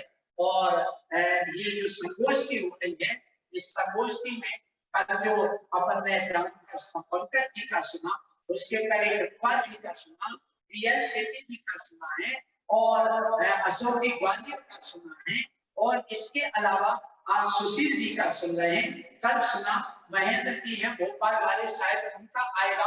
और जो हमारे सामने जो दिख रहे हैं, इनके नाम तो मैं नहीं जानता हूँ, पर हमारे सोनू भैया ने ये व्यवस्था तुम्हें दी है, धन्यवाद इनको देना, सोनू को, जिन्होंने ये तुम्हें दिखाने की व्यवस्था की है। सो मैं दोनों हाथ से आशीर्वाद देता हूँ।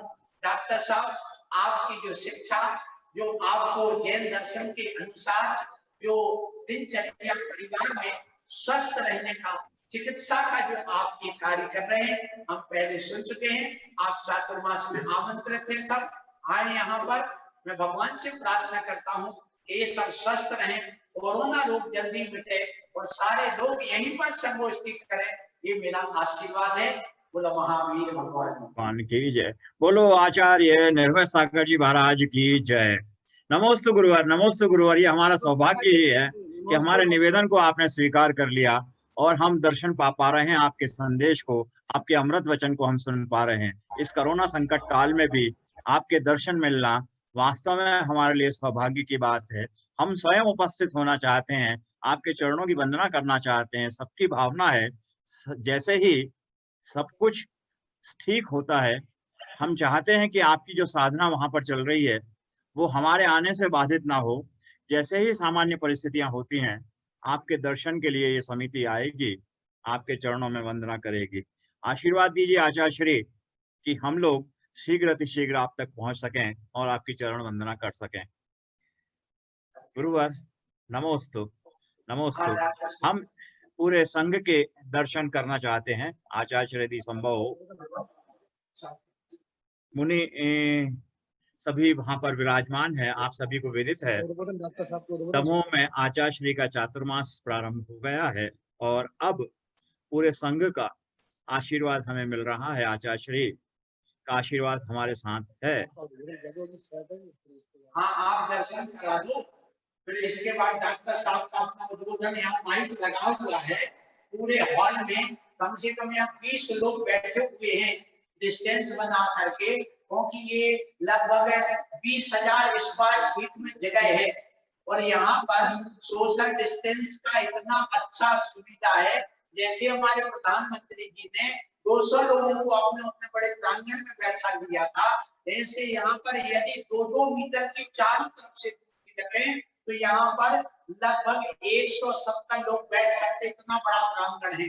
इसलिए सब लोग, आप लोग यहाँ पर, सोनू भैया डॉक्टर साहब चाह रहे हैं हमारे सामने जो मुकेश जी मंदाकिनी वाले हैं, वो कह रहे हैं कि सबके दर्शन करा दो, तो आप के सबके दर्शन कराएं।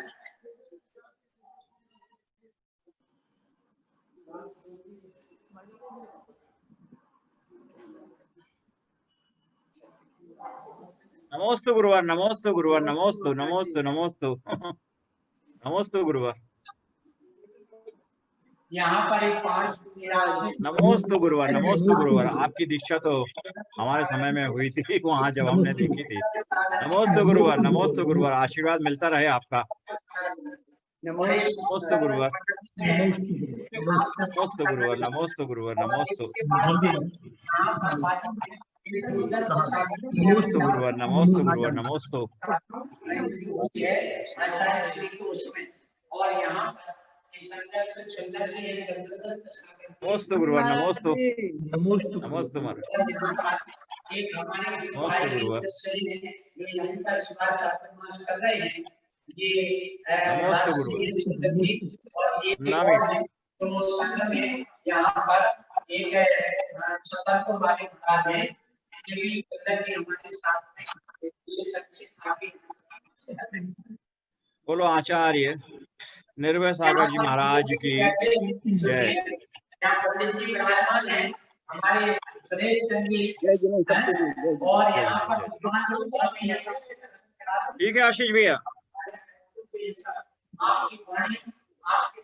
जय जय साहब, जय जय जय जय जय साहब, जय जय जय जय जय जय।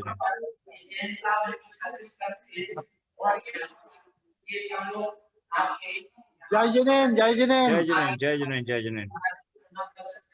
चलो आशीष भैया ठीक है, ठीक है आशीष भैया। हाँ, अब डॉक्टर साहब का उद्बोधन।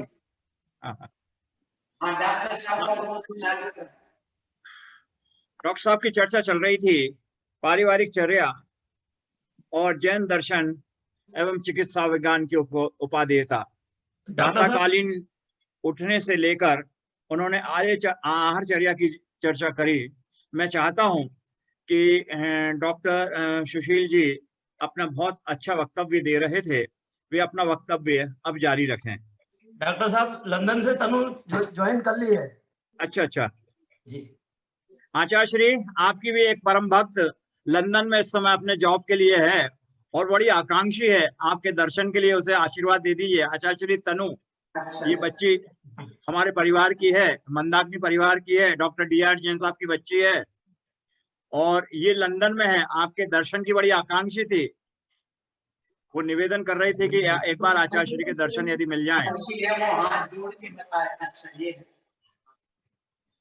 नमोस्तु करो। आचार्य हिंदी समझ में आती है ना?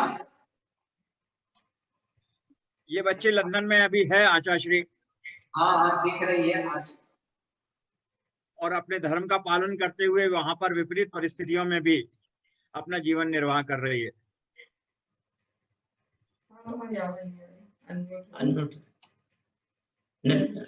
ठीक ठीक।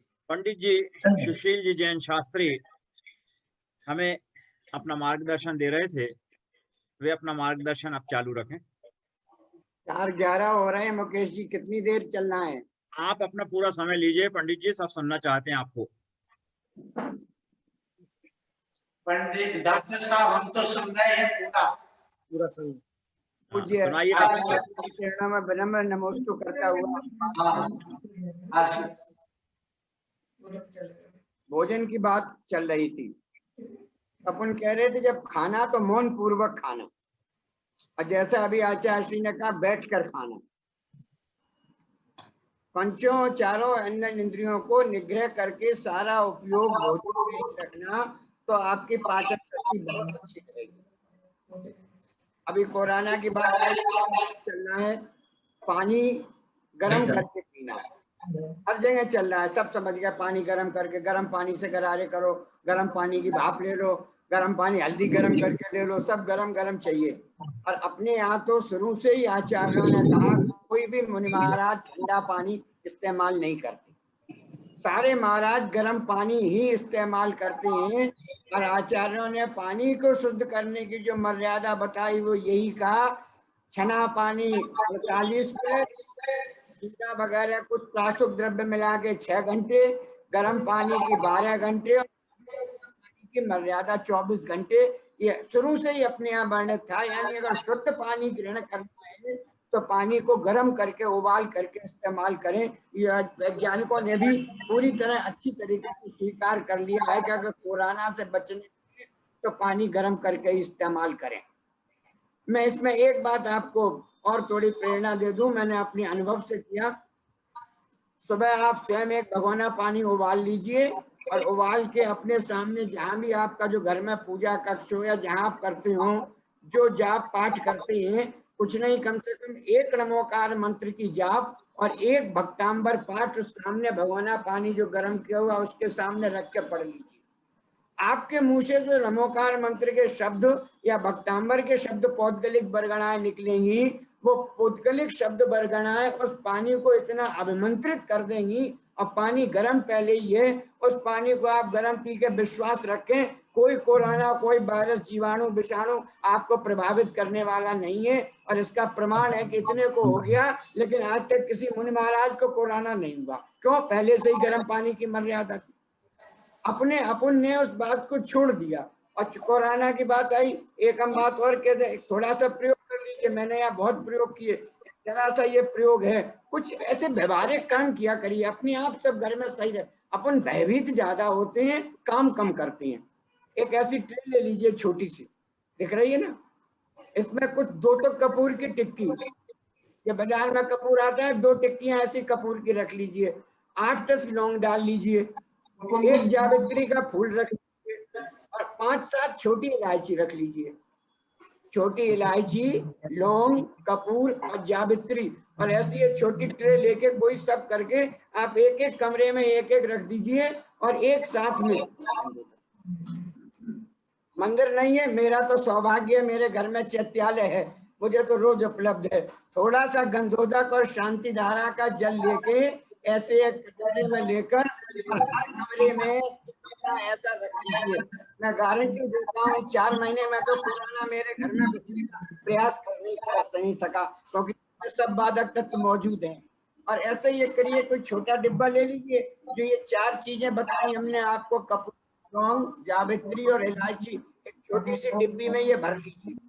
एयर टाइट डिब्बी होनी चाहिए, उसे बंद रखिए। आप करके देखना, 4 रखें, जब उस डिब्बे को आप खोलेंगे तो उसमें से इतनी अधिक गैस निकलती है, खोलने के बाद जरा उसे नाक से और मुंह से सूंघिए, केवल इतना अच्छा अंदर स्मेल आपकी जाएगी, सारे पोषक तत्वों का प्रभाव अंदर जाएगा कि वो सारा जाके जो साइनस में कोरोना रुक जाता है, गले में रुक जाता रुक जाता है। ये सब आप जो इसे इनहेल करें को, ये इनहेल करने से सारा आपके सिस्टम को, अपर रेस्पिरेटरी सिस्टम को बिल्कुल डी इन्फेक्ट कर देगा। मैं तो 4 महीने से बराबर ऐसे मैंने तो पैकेट बनाकर सारे लोगों को डिस्ट्रीब्यूट कर दिए। ये सब में चीज यही है, और डिस्ट्रीब्यूट करके अपने जेब में रखो, घर में रखो, ट्री में रखो, कहीं कोरोना वायरस आने वाला नहीं है।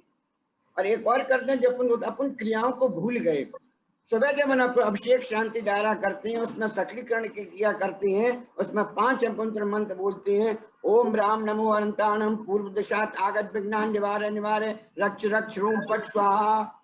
ऐसे ही दक्षिण दिशा में, ऐसे ही पश्चिम दिशा में, ऐसे ही उत्तर दिशा में, और चारों दिशाओं में। आप मंदिर में नहीं भी हो, लेकिन कम से कम इतना आप बोल लो और भावना के साथ बोल लो। ये जो बोलने से अपने मुंह से शब्द निकलते हैं कि ओम राम पूर्व दिशात आगत विघ्न, ओम राम नमो अरियंताणम पूर्व दिशात आगत विघ्नान निवारे रक्ष रक्ष। ये पुराना क्या है, ये भी तो बाहर आ तो बाहर से रहा है, कहीं अंदर से तो ही आ रहा है। और अपने इन शब्दों के द्वारा या इन मंत्र शब्दों के द्वारा या आचार्यों ने जो ये शब्द बताए, वाक्य बताए, इनके द्वारा जब उन्होंने अपने अपने मकान का कर लेते हैं, तो कोई भी वायरस या कोई विषाणु एक ऐसा चक्र उत्पन्न हो जाता है, तैयार हो जाता है अपने चारों तरफ और मकान की चारों तरफ, कि उसे भेद कर पाना किसी वायरस और विषाणु के लिए जल्दी संभव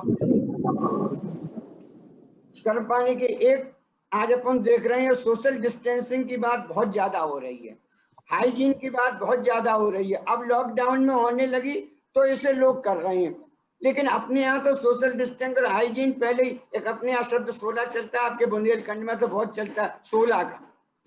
और 16 क्या मतलब था, ये 16 सोशल डिस्टेंसिंग और हाइजीन ही थी, सच्ची बात। 16 का भगवान के अभिषेक के लिए जाना, आशा दर्जी ने लिख दिया अपनी धोती दुपट्टा अलग रखो, अपने हाथ से उस धोती दुपट्टा को धो, अपने हाथ से सुखाओ, दूसरों के धोती दुपट्टा मत पहनो, अपना कपड़ा अपना अलग रखो। अभिषेक की सोशल हाइजीन डिस्टेंसिंग है, ये हमको सिखाती है। अगर पूर्ण पवित्रता भगवान के लिए चाहिए तो इतनी शुद्धि होनी चाहिए। ऐसे ही अपन आहार में भी 16 के रखते हैं, 16 के कपड़े, 16 का ऐसा बात है किसी को छू नहीं लेना, तुम दूर रहना, तुम उस लकीर से दूर रहो। ये सब क्या है, में किसी प्रकार का इन्फेक्शन या जो कुछ है ये हमारे घर में नहीं आता। आज अपन जो कोरोना के डायरेक्शन सुन रहे हैं, मुझे अपना बचपन याद आता है। हमारी माता जी कहीं भी बाहर से किसी को देखकर लौटती थी या अस्पताल से लौटती थी तो वो नहाती थी, सब कपड़े बदलती थी और नहाती थी। हम लोग कभी कभी उनका मजाक बना देते, अरे आपको तो बहुत शुद्धि और उसकी पड़ी रहती है। लेकिन आज जो कोरोना के डायरेक्शन हैं उनमें सबसे पहले ये कि बाहर से घर में आए तो सीधे बाथरूम में जाएं और कपड़े भी धो लें और खुद भी नहा लें। वैज्ञानिक ने स्वीकार कर दिया, जो अपने यहाँ हाइजीन बताई गई थी, आज उसे विज्ञान ने भी स्वीकार कर लिया कि जितनी हाइजीन ज्यादा होगी, जितनी पवित्रता ज्यादा होगी। आप एक बताओ, अच्छा बात बताओ, कभी आईसीयू में गए, हुआ गई होंगी कभी आईसीयू में कि नहीं जाना पड़ा? कभी ना कभी आईसीयू में अपन वहाँ चप्पल उतार के जाते कि चप्पल पहन के जाते? बताओ। कीर्ति जी कह रही उतार के जाते। ओटी में कभी देखो चप्पल ओटी के बाहर, चप्पल आईसीयू के बाहर, इन कपड़ों से नहीं जाते। पेशेंट का ऑपरेशन हो रहा है तो दूसरे स्टरलाइज्ड कपड़े चाहिए, ऑटोक्लेव किए हो। डॉक्टर ऑपरेशन कर रहा है तो स्टरलाइज्ड ऑटोक्लेव चाहिए। इतनी हाइजीन, छोटा सा ऑपरेशन करना है तो इतनी हाइजीन की जरूरत है। और यहाँ आचार्य कह रहे हैं तो वितराग विज्ञान है, तो आत्मा शरीर का और भेद विज्ञान का ऑपरेशन करना है तो कितनी हाइजीन की, जितनी पवित्रता। अपने यहाँ 2 प्रकार की शुचि कही, एक बाह्य शुचि और एक आभ्यंतर शुचि। द्रव्य शुद्धिम अधिगम्य यथान रूपम भावस्य शुद्धिम अधिगामत गंतु काम। रोज अपन पूजा में पढ़ते, नित्य पूजा। भगवान द्रव्य की शुद्धि तो कर ली, लेकिन भाव की शुद्धि चाहिए। ये जो द्रव्य और भाव की शुद्धि है ये जीवन में बहुत आवश्यक है। और आज जो ये सोशल डिस्टेंसिंग या हाइजीन की बात चली, ये अपनी उस लौकिक शुद्धि को ही एक प्रकार से प्रमाणित करने की बात है। निश्चित रूप से हाइजीन की बात हो गई। एक बात जिससे हम और करें, ट्रीटमेंट 2 प्रकार का होता है, एक प्रिवेंटिव और एक क्यूरेटिव। प्रिवेंटिव का मतलब रोग होने से पहले ही रोक दिया जाए, और क्यूरेटिव मतलब बीमारी हो गई तब उसका इलाज किया जाए। आज ये ज्यादा, जितना आजकल का चिकित्सा विज्ञान है प्रिवेंटिव भी कर रहा है, पोलियो चला गया या बचाव हो रहे हैं, स्मॉल पॉक्स चली गई, वैक्सीन से लग के तमाम प्रकार के वैक्सीन से लगे, बीमारी समाप्त हो रही, प्रिवेंटिव भी सफल है, लेकिन क्यूरेटिव ज्यादा है। आचार्य उमा स्वामी ने तत्वार्थ 2000 साल पूर्व लिखा और उसमें तपों का वर्णन करते हुए एक बाह्य तप का जहाँ 6 प्रकार का वर्णन किया, उसमें एक बहुत अच्छा सूत्र दिया, अनशन, ऊनोदर, व्रत परिसंख्यान, रस परित्याग, विभक्त सह्यासन, बाह्य तपा। इसमें एक रस परित्याग शब्द आया, उमा स्वामी ने ज्यादा वर्णन नहीं किया, पूज्यपाद स्वामी ने उसका और ज्यादा उल्लेख कर दिया। परवर्ती आचार्यों ने, विद्वानों ने रस परित्याग को इतना विवेचन किया, अगर मैं भी बोलूं तो पूरा दिन बोलता रहूं तो भी संभव नहीं है पूरी बात हो जाए, लेकिन चूंकि विषय आया है मैं एक संक्षेप में बात कहूं। आज की आप 4-5 बीमारी देख लो, सबसे ज्यादा बीमारी कौन सी? डायबिटीज, ब्लड प्रेशर, स्टोन, इस सब प्रकार की कॉमन है।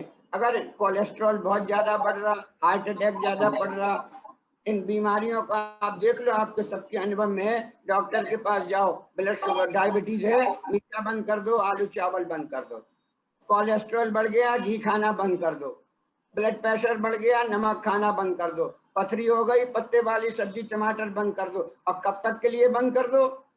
1 दिन के लिए, 2 दिन के लिए नहीं, जिंदगी भर के लिए। कभी नहीं खाना दोबारा, तो बच रख सकते हो। उमा स्वामी को ये बात 2000 दृष्टि में बिल्कुल प्रिवेंटिव मेडिसिन दे दी, बोले अगर आप रस परित्याग व्रत का पालन कर लो, और मैं भी उसे सर्टिफाई कर रहा हूँ, जैनी तो कम पालते हैं डॉक्टर मुकेश जी, लेकिन कम से कम 100 अजैन लोग मेरे क्लिनिक के ऐसे हैं जो आज रस परित्याग व्रत का पालन करते हैं। और रस परित्याग, आज तो बहुत से बच्चों से पूछो तो बता भी नहीं पाएंगे कि रस परित्याग व्रत है क्या, छोटे बच्चे तो। रविवार को नमक नहीं खाना, सोमवार को हरी नहीं खाना, मंगल को मीठा नहीं खाना, बुध को घी नहीं खाना, बृहस्पति को दूध नहीं लेना, शुक्र को दही नहीं लेना, और रविवार को नमक नहीं लेना। पूरा का नहीं कर रहे, केवल एक समझा रहे। मान लो डायबिटीज सबसे ज्यादा कॉमन है, फास्टिंग डायबिटीज 80 से 120, पीपी डायबिटीज 80 से लेके 160 या 170 तक, यानी जो डायबिटीज 170 है खाना खाने के बाद, अगर अपन एक टाइम का भी फास्टिंग कर लें तो वो घट के 120 आ जाती है। अपने यहाँ पहले कह दिया कि रात में तो कुछ खाना ही मत, तो 12 घंटे की तो फास्टिंग वैसे ही हो गई। अब अपन ने कहा मंगल को मीठा नहीं खाना, तो सोमवार की शाम से अपना मीठे का इंटेक बंद हो गया बिल्कुल। मंगल को, सोमवार की रात नहीं खाया, मंगल के दिन नहीं खाया, मंगल की रात नहीं खाया, 36 घंटे तक शुगर का इंटेक बिल्कुल बंद हुआ। और 36 घंटे ही नहीं, बुध को घी आज छुटा है, तो जो घी से बनने वाली मिठाई थी, सोन पपड़ी थी, फलानी और थी, घेवर था जिसमें घी पड़ रहा था, वो बुध को भी चला गया। बृहस्पति को दूध आ गया, की रसी थी, तो दूध से बनने वाली जो मिठाई थी, खोए की बर्फी, वो भी मिठाई चली गई। यानी मंगल, बुध, बृहस्पति 3 दिन मिठाई का इंटेक इतना कम हो जाता है कि जो ब्लड शुगर फास्टिंग 80 थी वो घट के 60 तक, 55-60 तक आ जाती है। मैंने टेस्ट करके देखा है कितने ने। मैं 87 से इस परित्याग व्रत का पालन कर रहा हूँ, और मैंने अपने ऊपर टेस्ट किया कि टेस्ट करके देखे बार बार, मैंने कहा कितना आता है घट के, तो 55 और 60 तक आ जाती है। अब अगर अपन ने शुक्र से मंगल तक, सोमवार तक फिर खाना भी शुरू किया, तो वो कभी 170 पहुंचती नहीं है, 140, 150, 155, तब तक फिर मंगल आ जाता है। जिंदगी में आपको कभी डायबिटीज हो ही नहीं सकती। बुध को एक दिन आपने घी नहीं खाया, जितना है कंट्रोल हो जाएगा। रविवार को नमक नहीं खाया, सोडियम की मात्रा ज्यादा नहीं चाहिए बॉडी को, बहुत थोड़ी चाहिए, और उतना आपने 36 घंटे के लिए सोडियम कंट्रोल कर दिया, बीपी आपका हमेशा कंट्रोल बना रहेगा। तो इस प्रकार हम देखें तो ये रस परित्याग चिकित्सा जो है वो प्रिवेंटिव मेडिसिन है। और मैं विश्वास दिलाता हूं आपको, अगर आप ईमानदारी से रस परित्याग व्रत का पालन शुरू कर दो, तो diabetes, heart attack, blood pressure, ये कोई बीमारियां आपके जीवन में आने वाली नहीं है। मैंने जैसा कहा, मैं 83 से इस व्रत का पालन कर रहा हूँ, आज 37 साल हो गए, और 70 वर्ष की अवस्था में बिल्कुल फटाफट हूँ, मुझे कोई टेबलेट खाने की जरूरत नहीं पड़ती। मैं तो सूरा इसका श्रेय अगर देता हूँ तो इस रस परित्याग व्रत को ही देता हूँ। और जिन पेशेंट्स में मैं क्लिनिकल ट्रायल कर रहा हूं अपने डिस्पेंसरी में, मैंने कहा 100 से ऊपर लगभग है, पिछले 10 साल से मेरी ट्रायल चल रही है, उन 100 में से किसी को भी आज तक दोबारा डायबिटीज पॉजिटिव नहीं हुई। इससे बड़ा प्रमाण मैं आपको क्या दे सकता हूं, और कोई प्रमाण नहीं दे सकता। बस ये है अपन जैनी मानना नहीं चाहते, सुनते तो बहुत है, ज्ञान में तो बहुत है, लेकिन विज्ञान में नहीं जाना चाहते। हाँ पंडित जी सुना दो, बहुत अच्छी बात, ताली बजा देंगे, रस परित्याग बहुत, लेकिन आपको पालन करना शुरू कर दो तो रस परित्याग पालन करने की वाली बात जीवन में नहीं आती। तो इस प्रकार जो अपन ने देखा कि जितने भी अपने मोटे लक्षण थे, समय अधिक हो रहा है, मैं बहुत ज्यादा लंबा नहीं खींचूंगा, बातें तो जितनी है उतनी देर तक बोलते रहें, लेकिन थोड़ी मैं अगर मैं अपनी बात को समराइज करूं, 20 सन चल रही है, थोड़ा 10-20 बातें केवल पॉइंट रूप में आपको इंडिकेट कर रहा हूं, आपको विश्वास दिला दूं, अगर इन 20 को आपने सुन के अपने जीवन में कर लिया तो ये वेबिनार आपको जिंदगी भर सुस्त रखेगी, मैं विश्वास दिलाता हूँ। जहां से शुरू किया था, जल्दी सोएं, जल्दी उठें, उठते ही खिड़की खोलिए, दरवाजा खोलिए, बाहर बालकनी में 5 मिनट के लिए निकल के आइए, मैं विश्वास दिलाता हूँ आप हार्ट अटैक से बचे रहेंगे। एक बात मैंने जो शुरू में कही थी, उगते सूरज को जरूर देखिए, अपने यहाँ आगम प्रमाण है ये, भरत चक्रवर्ती के लिए लिखा है, भरत चक्रवर्ती उगते हुए सूरज को जल ग्रहण करता था, नमस्कार करता था भरत चक्रवर्ती। क्यों? चक्रवर्ती अपनी इन चक्षुओं से भी उस चंद्र सूर्य विमान में जो प्रतिमाएं, कृत्रिम प्रतिमाएं हैं, उन्हें देख सकता है। चक्रवर्ती देख सकता है, अपन देख नहीं सकते, लेकिन अपन चक्रवर्ती की भावना रखते हुए जो विटामिन डी की चर्चा मैंने शुरू तो की थी, 15 मिनट उगते हुए सूरज को देखिए। 18 बार कायोत्सर्ग की मैंने चर्चा की थी, वो जरूर प्रयास कीजिए, आपका रिस्पायरेटरी सिस्टम बहुत अच्छा रहेगा। कोरोना से कभी आपको वेंटिलेटर पर जाने की जरूरत नहीं पड़ेगी अगर आपने 18 बार कायोत्सर्ग का अभ्यास कर लिया। बाजार का न खाएं, बाजार में न खाएं, घर में शुद्धि का ही खाएं। रस परित्याग व्रत का पालन करें, कम से कम 1 घंटा मौन रहने का अभ्यास डालें, ये बात बहुत आवश्यक है। गुप्ती सबसे बड़ा कर्म का सकाय वांग मना, गुप्ती सबसे पहले आया, गुप्ती समिति धर्मान प्रेक्षा परिचय जय चारित्र, सबसे बड़ा संबर का कोई कारण है तो गुप्ती है। अपन पूरी गुप्ती नहीं कर सकते, लेकिन आप 1 घंटा कम से कम मौन रहने का अभ्यास डालिए। बड़ों के चरण और जिन प्रतिमा का स्पर्श जरूर करिए। गुरु महाराज हो, अपने परिवार में माता पिता हो, जब मंदिर जाएं तो अभिषेक हैं, इन्हें जरूर करिए। समय बहुत ज्यादा नहीं है, कोई कहते हैं टच करने से क्या हो सकता है, मैं शॉर्ट में कह दूं, ये मोबाइल मेरे हाथ में है, इसकी टच स्क्रीन है, इसे टच करने से क्या होता है आप बताओ।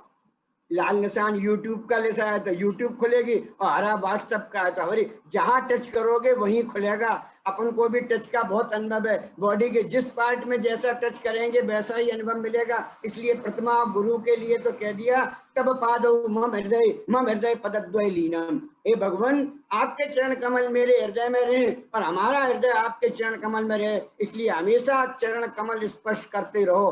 भगवान के चरण कमल छुओ, मुनिराज के चरण कमल छुओ, और दोनों नहीं है तो घर में अपने माँ बाप के चरण कमल छुओ। कभी इस पे विस्तार से विनय में चर्चा करूंगा, लेकिन ये साइंटिफिक है कि जब अपन छूते हैं, अपन झुकते हैं, सामने वाला आशीर्वाद देता है, उसके मन से जो आशीर्वाद की भावनाएं निकलती हैं, जो पॉजिटिव वेव्स निकलती हैं, वो पॉजिटिव वेव्स हमारे शरीर को आके प्रभावित करती हैं। पहले जमाने में कहते थे कोई याद कर रहा है तो हिचकी आ गई, वो गलत नहीं था, बड़ा साइंटिफिक है। अगर उसने हृदय से याद किया, और अपन ने एक आजकल ब्लूटूथ में अपन क्या करते हैं, पेयरिंग करते हैं।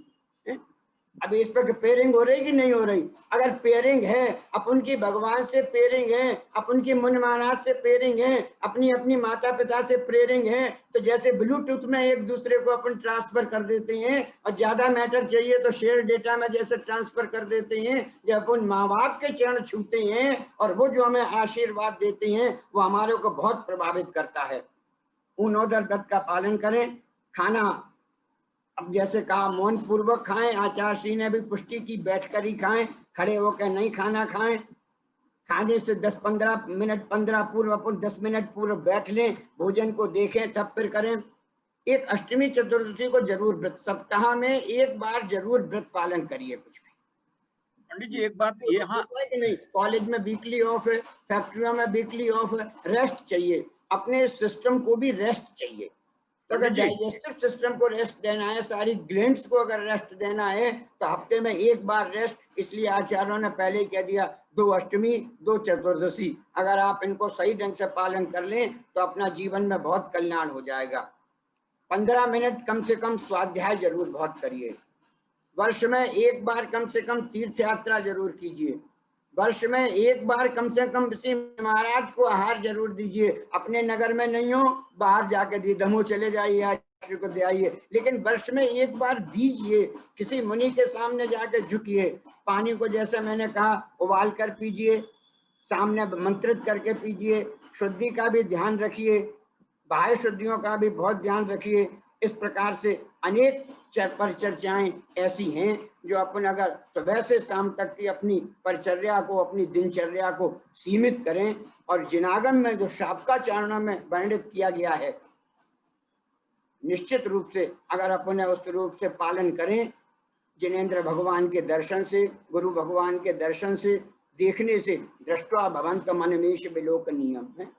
मैं मानतुंग लिख रहे हैं, हे भगवान आपको देखने मात्र से, तो देखने से भी प्रभाव पड़ता है। आगम जैनागम स्वीकार करता है कि देखने से प्रभाव पड़ता है। तो अपन गुरु मुद्रा को देखें, अपन जिन मुद्रा को देखें, अपन देखें। और अभी जैसा परिवार की चर्चा करते हुए आचार्य श्री ने वर्णित किया, 8 अंग परिवार के बताए, सम्यक दर्शन की तरह सम्यक दर्शन के 8 अंग, और परिवार के भी जो 8 अंग आचार्य श्री ने वर्णित किए।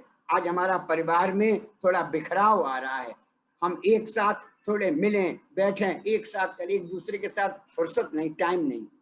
मैं अपना बहुत सौभाग्य मानता हूँ। मैंने कहा घर में चैत्यालय है, दिन रात तो हम नहीं बैठ पाते, लेकिन मुझे इतनी सुखी लगती है, कम से कम 1.5-2 घंटे हमारे 6 लोग एक साथ चैत्यालय में बैठ लेते हैं। बाद में तो नहीं बैठ पाते, लेकिन इतना तो लगता है 1.5 घंटे तो कम से कम 6 लोग एक दूसरे को देख रहे, एक के साथ बैठे। कितना बड़ा चैत्यालय से प्रभाव पड़ गया। और कोरोना ने तो आज ये साबित कर दिया, जो वर्तमान योग या परंपरा थी कि घर घर में चैत्यालय होना चाहिए, ये जो परंपरा छूट गई थी, ये कोरोना ने साबित कर दिया कि आज हम दर्शनावर्णी कर्म का लोग कर रहे। इतना तीव्र उदय आ गया कि भगवान और गुरु के दर्शन नहीं हो रहे, अपन कर्म के कारण नहीं हो रहे। अगर अपन ने घर में चैत्यालय स्थापित किया होता तो अपन को भी मिलते और आसपास के लोगों को भी मिलते। अपन में थोड़ा शिथिलाचार आ गया। बातें तो बहुत हैं, लेकिन अपन यहीं पर समेटते हैं, बहुत समय हो रहा है। सारी की सारी शाब्काचार्य की जो चर्या है, वो भी जिनागम की चर्या, जैसा कि मैंने कहा, आचार्य के लिए हम कहते हैं वैज्ञानिक संत। हमारे सारे आचार्य वैज्ञानिक संत ही थे। पूज्यपाद स्वामी ने आयुर्वेद चिकित्सा पर भी ग्रंथ लिखा। उग्रदित्याचार्य ने कल्याण कार्यक्रम नाम का आयुर्वेद चिकित्सा पर ग्रंथ लिखा। तो आचार्य भी डॉक्टर थे, आचार्य भी वैद्य वैज्ञानिक थे। उन्होंने जो कुछ कहा वो गलत नहीं लिखा। आज आवश्यकता इस बात की है कि हम उन पर पूरी श्रद्धा के साथ, पूरी मनोभावना के साथ उनका अपने जीवन में पालन करें। उससे निश्चित रूप को जब आपसे लाभ होगा तो आप उसे स्वीकार करेंगे। पूज्य आचार्य श्री के चरणों में कोटि कोटि नमोस्तु करता हूँ। आप सबको भी, सभी उपस्थित पार्टिसिपेंट्स का बहुत बहुत आभारी हूँ कि आपने इतना हमें समय देकर सुना। और जो YouTube पर देख रहे हैं उनके लिए भी बहुत बहुत आभार प्रदर्शित करता हूँ। उनसे साक्षात तो नहीं मिल पा रहा, लेकिन मेरा मोबाइल नंबर, व्हाट्सएप नंबर आप ले सकते हैं, उल्टा आएगा इसमें पढ़ने को, 9760601600। आपके इस प्रवचन पर या किसी बात पर कोई शंका हो, आप इस व्हाट्सएप नंबर पर 9760601620 कभी भी मुझसे संपर्क करके बात कर सकते हैं। पूज्य आचार्य श्री के चरणों में नमोस्तु करके उनके आशीर्वाद की आकांक्षा करता हूँ। सभी परिवारी जन भी उनके, आपके चरणों में नमोस्तु बोल रहे हैं। नमोस्तु आचार्य।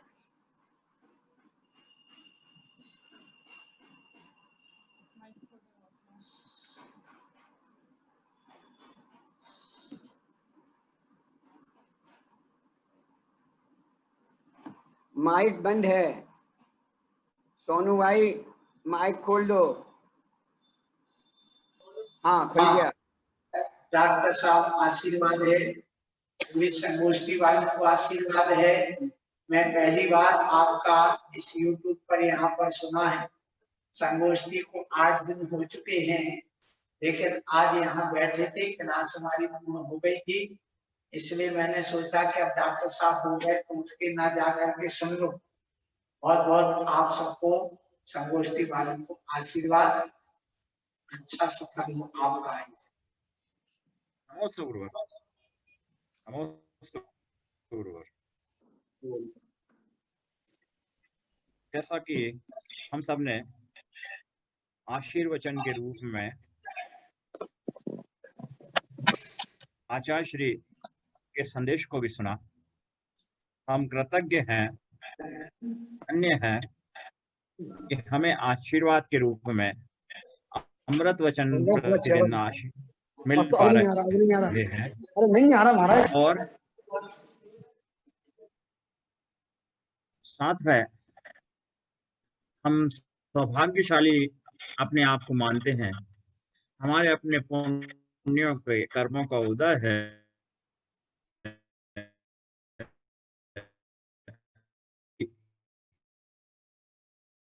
के दर्शन कर पा रहे हैं। हमारा निवेदन था आचार्य श्री से कि कृपया प्रतिदिन हमें दर्शन दे दें, तो हमारे दर्शकों को, हमारे अतिथियों को इसका लाभ मिलता रहेगा। हमें एक नहीं, कई लाभ एक साथ मिल रहे हैं। डॉक्टर सुशील जैन जैसा विद्वान हमारे साथ है और अपने वाणी से उद्बोधन दे रहा है। जैन दर्शन की उन गूढ़ बातों को इतने सरल शब्दों में समझा रहा है। व्यवहारिकता को कैसे हम अपने परिवार में, दैनिक दिनचर्या में लेकर आए, ये सारी बातें धर्म सम्मत किस तरीके से हैं, उन्होंने आज उन सब के बारे में चर्चा की और उसके महत्व को समझाया। प्रातःकालीन उठने से लेकर कायोत्सर्ग के महत्व को बताया और योग के माध्यम से ये बातें पूरे विश्व ने स्वीकार भी कर ली हैं। हमारे आगम ग्रंथों में ये बात पहले से है। उन्होंने कायोत्सर्ग का सही मार्ग हमें बताया।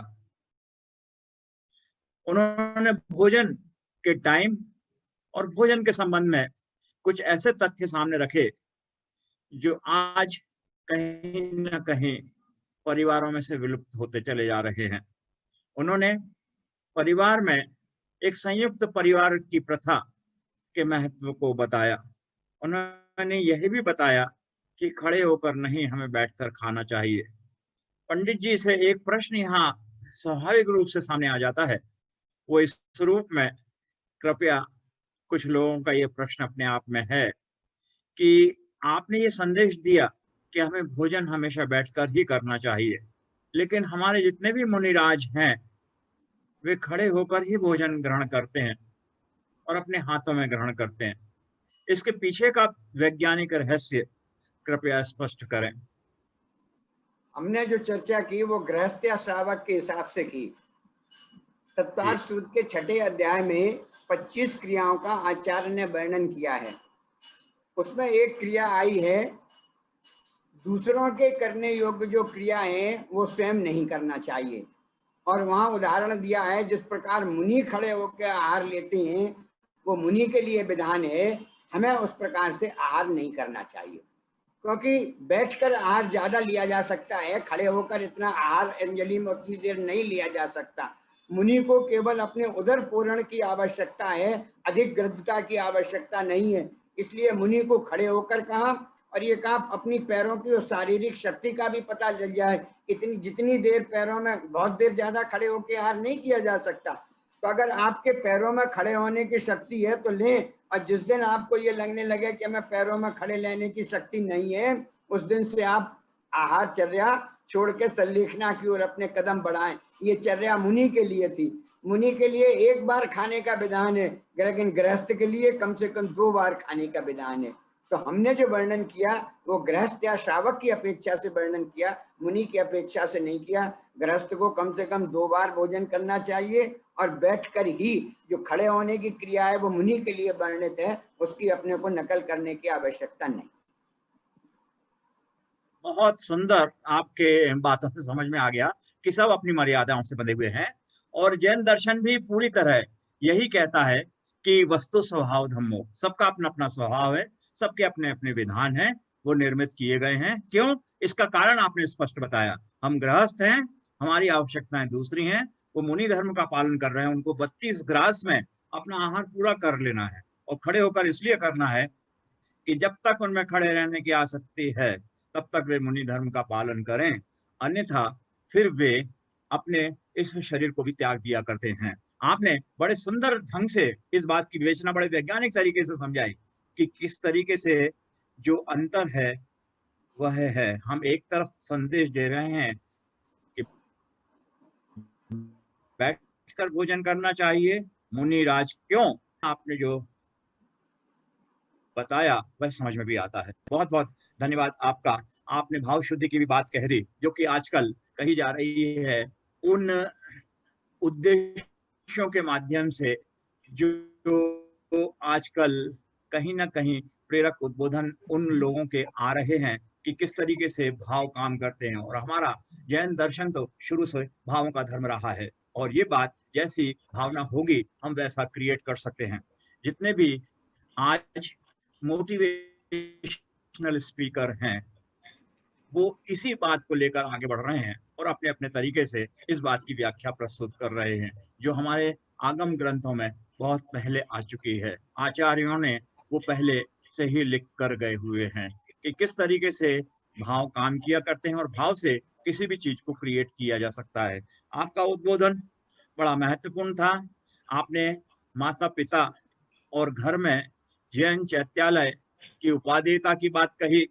निश्चित रूप से आपका उद्बोधन बड़ा प्रेरक था, और हम अब इस समिति की ओर से जो आयोजन जैन समाज समिति श्री शीतलनाथ दिगंबर जैन समाज समिति के सभी पदाधिकारी आपके प्रति कृतज्ञ हैं, आपको धन्यवाद देते हैं। आपने समय निकाला और यहाँ उपस्थित हुए। इसी तरीके से कृपा बनाए रखें। हमारा एक और निवेदन समाज की तरफ से आया है, यदि आप स्वीकार कर लें तो इस समाज की तरफ से निवेदन है कि पर्युषण पर्व प्रारंभ होने वाले हैं, और इस पर्युषण पर्व में नियमित आपके प्रवचनों का लाभ हम लोग लेना चाहते हैं। हम इसी मंच से चाहते हैं कि आप हमें अवसर दें। हम आपको निमंत्रित करते हैं, आपके प्रति चरणों में वंदन करते हैं कि आप हमें सहमति दें।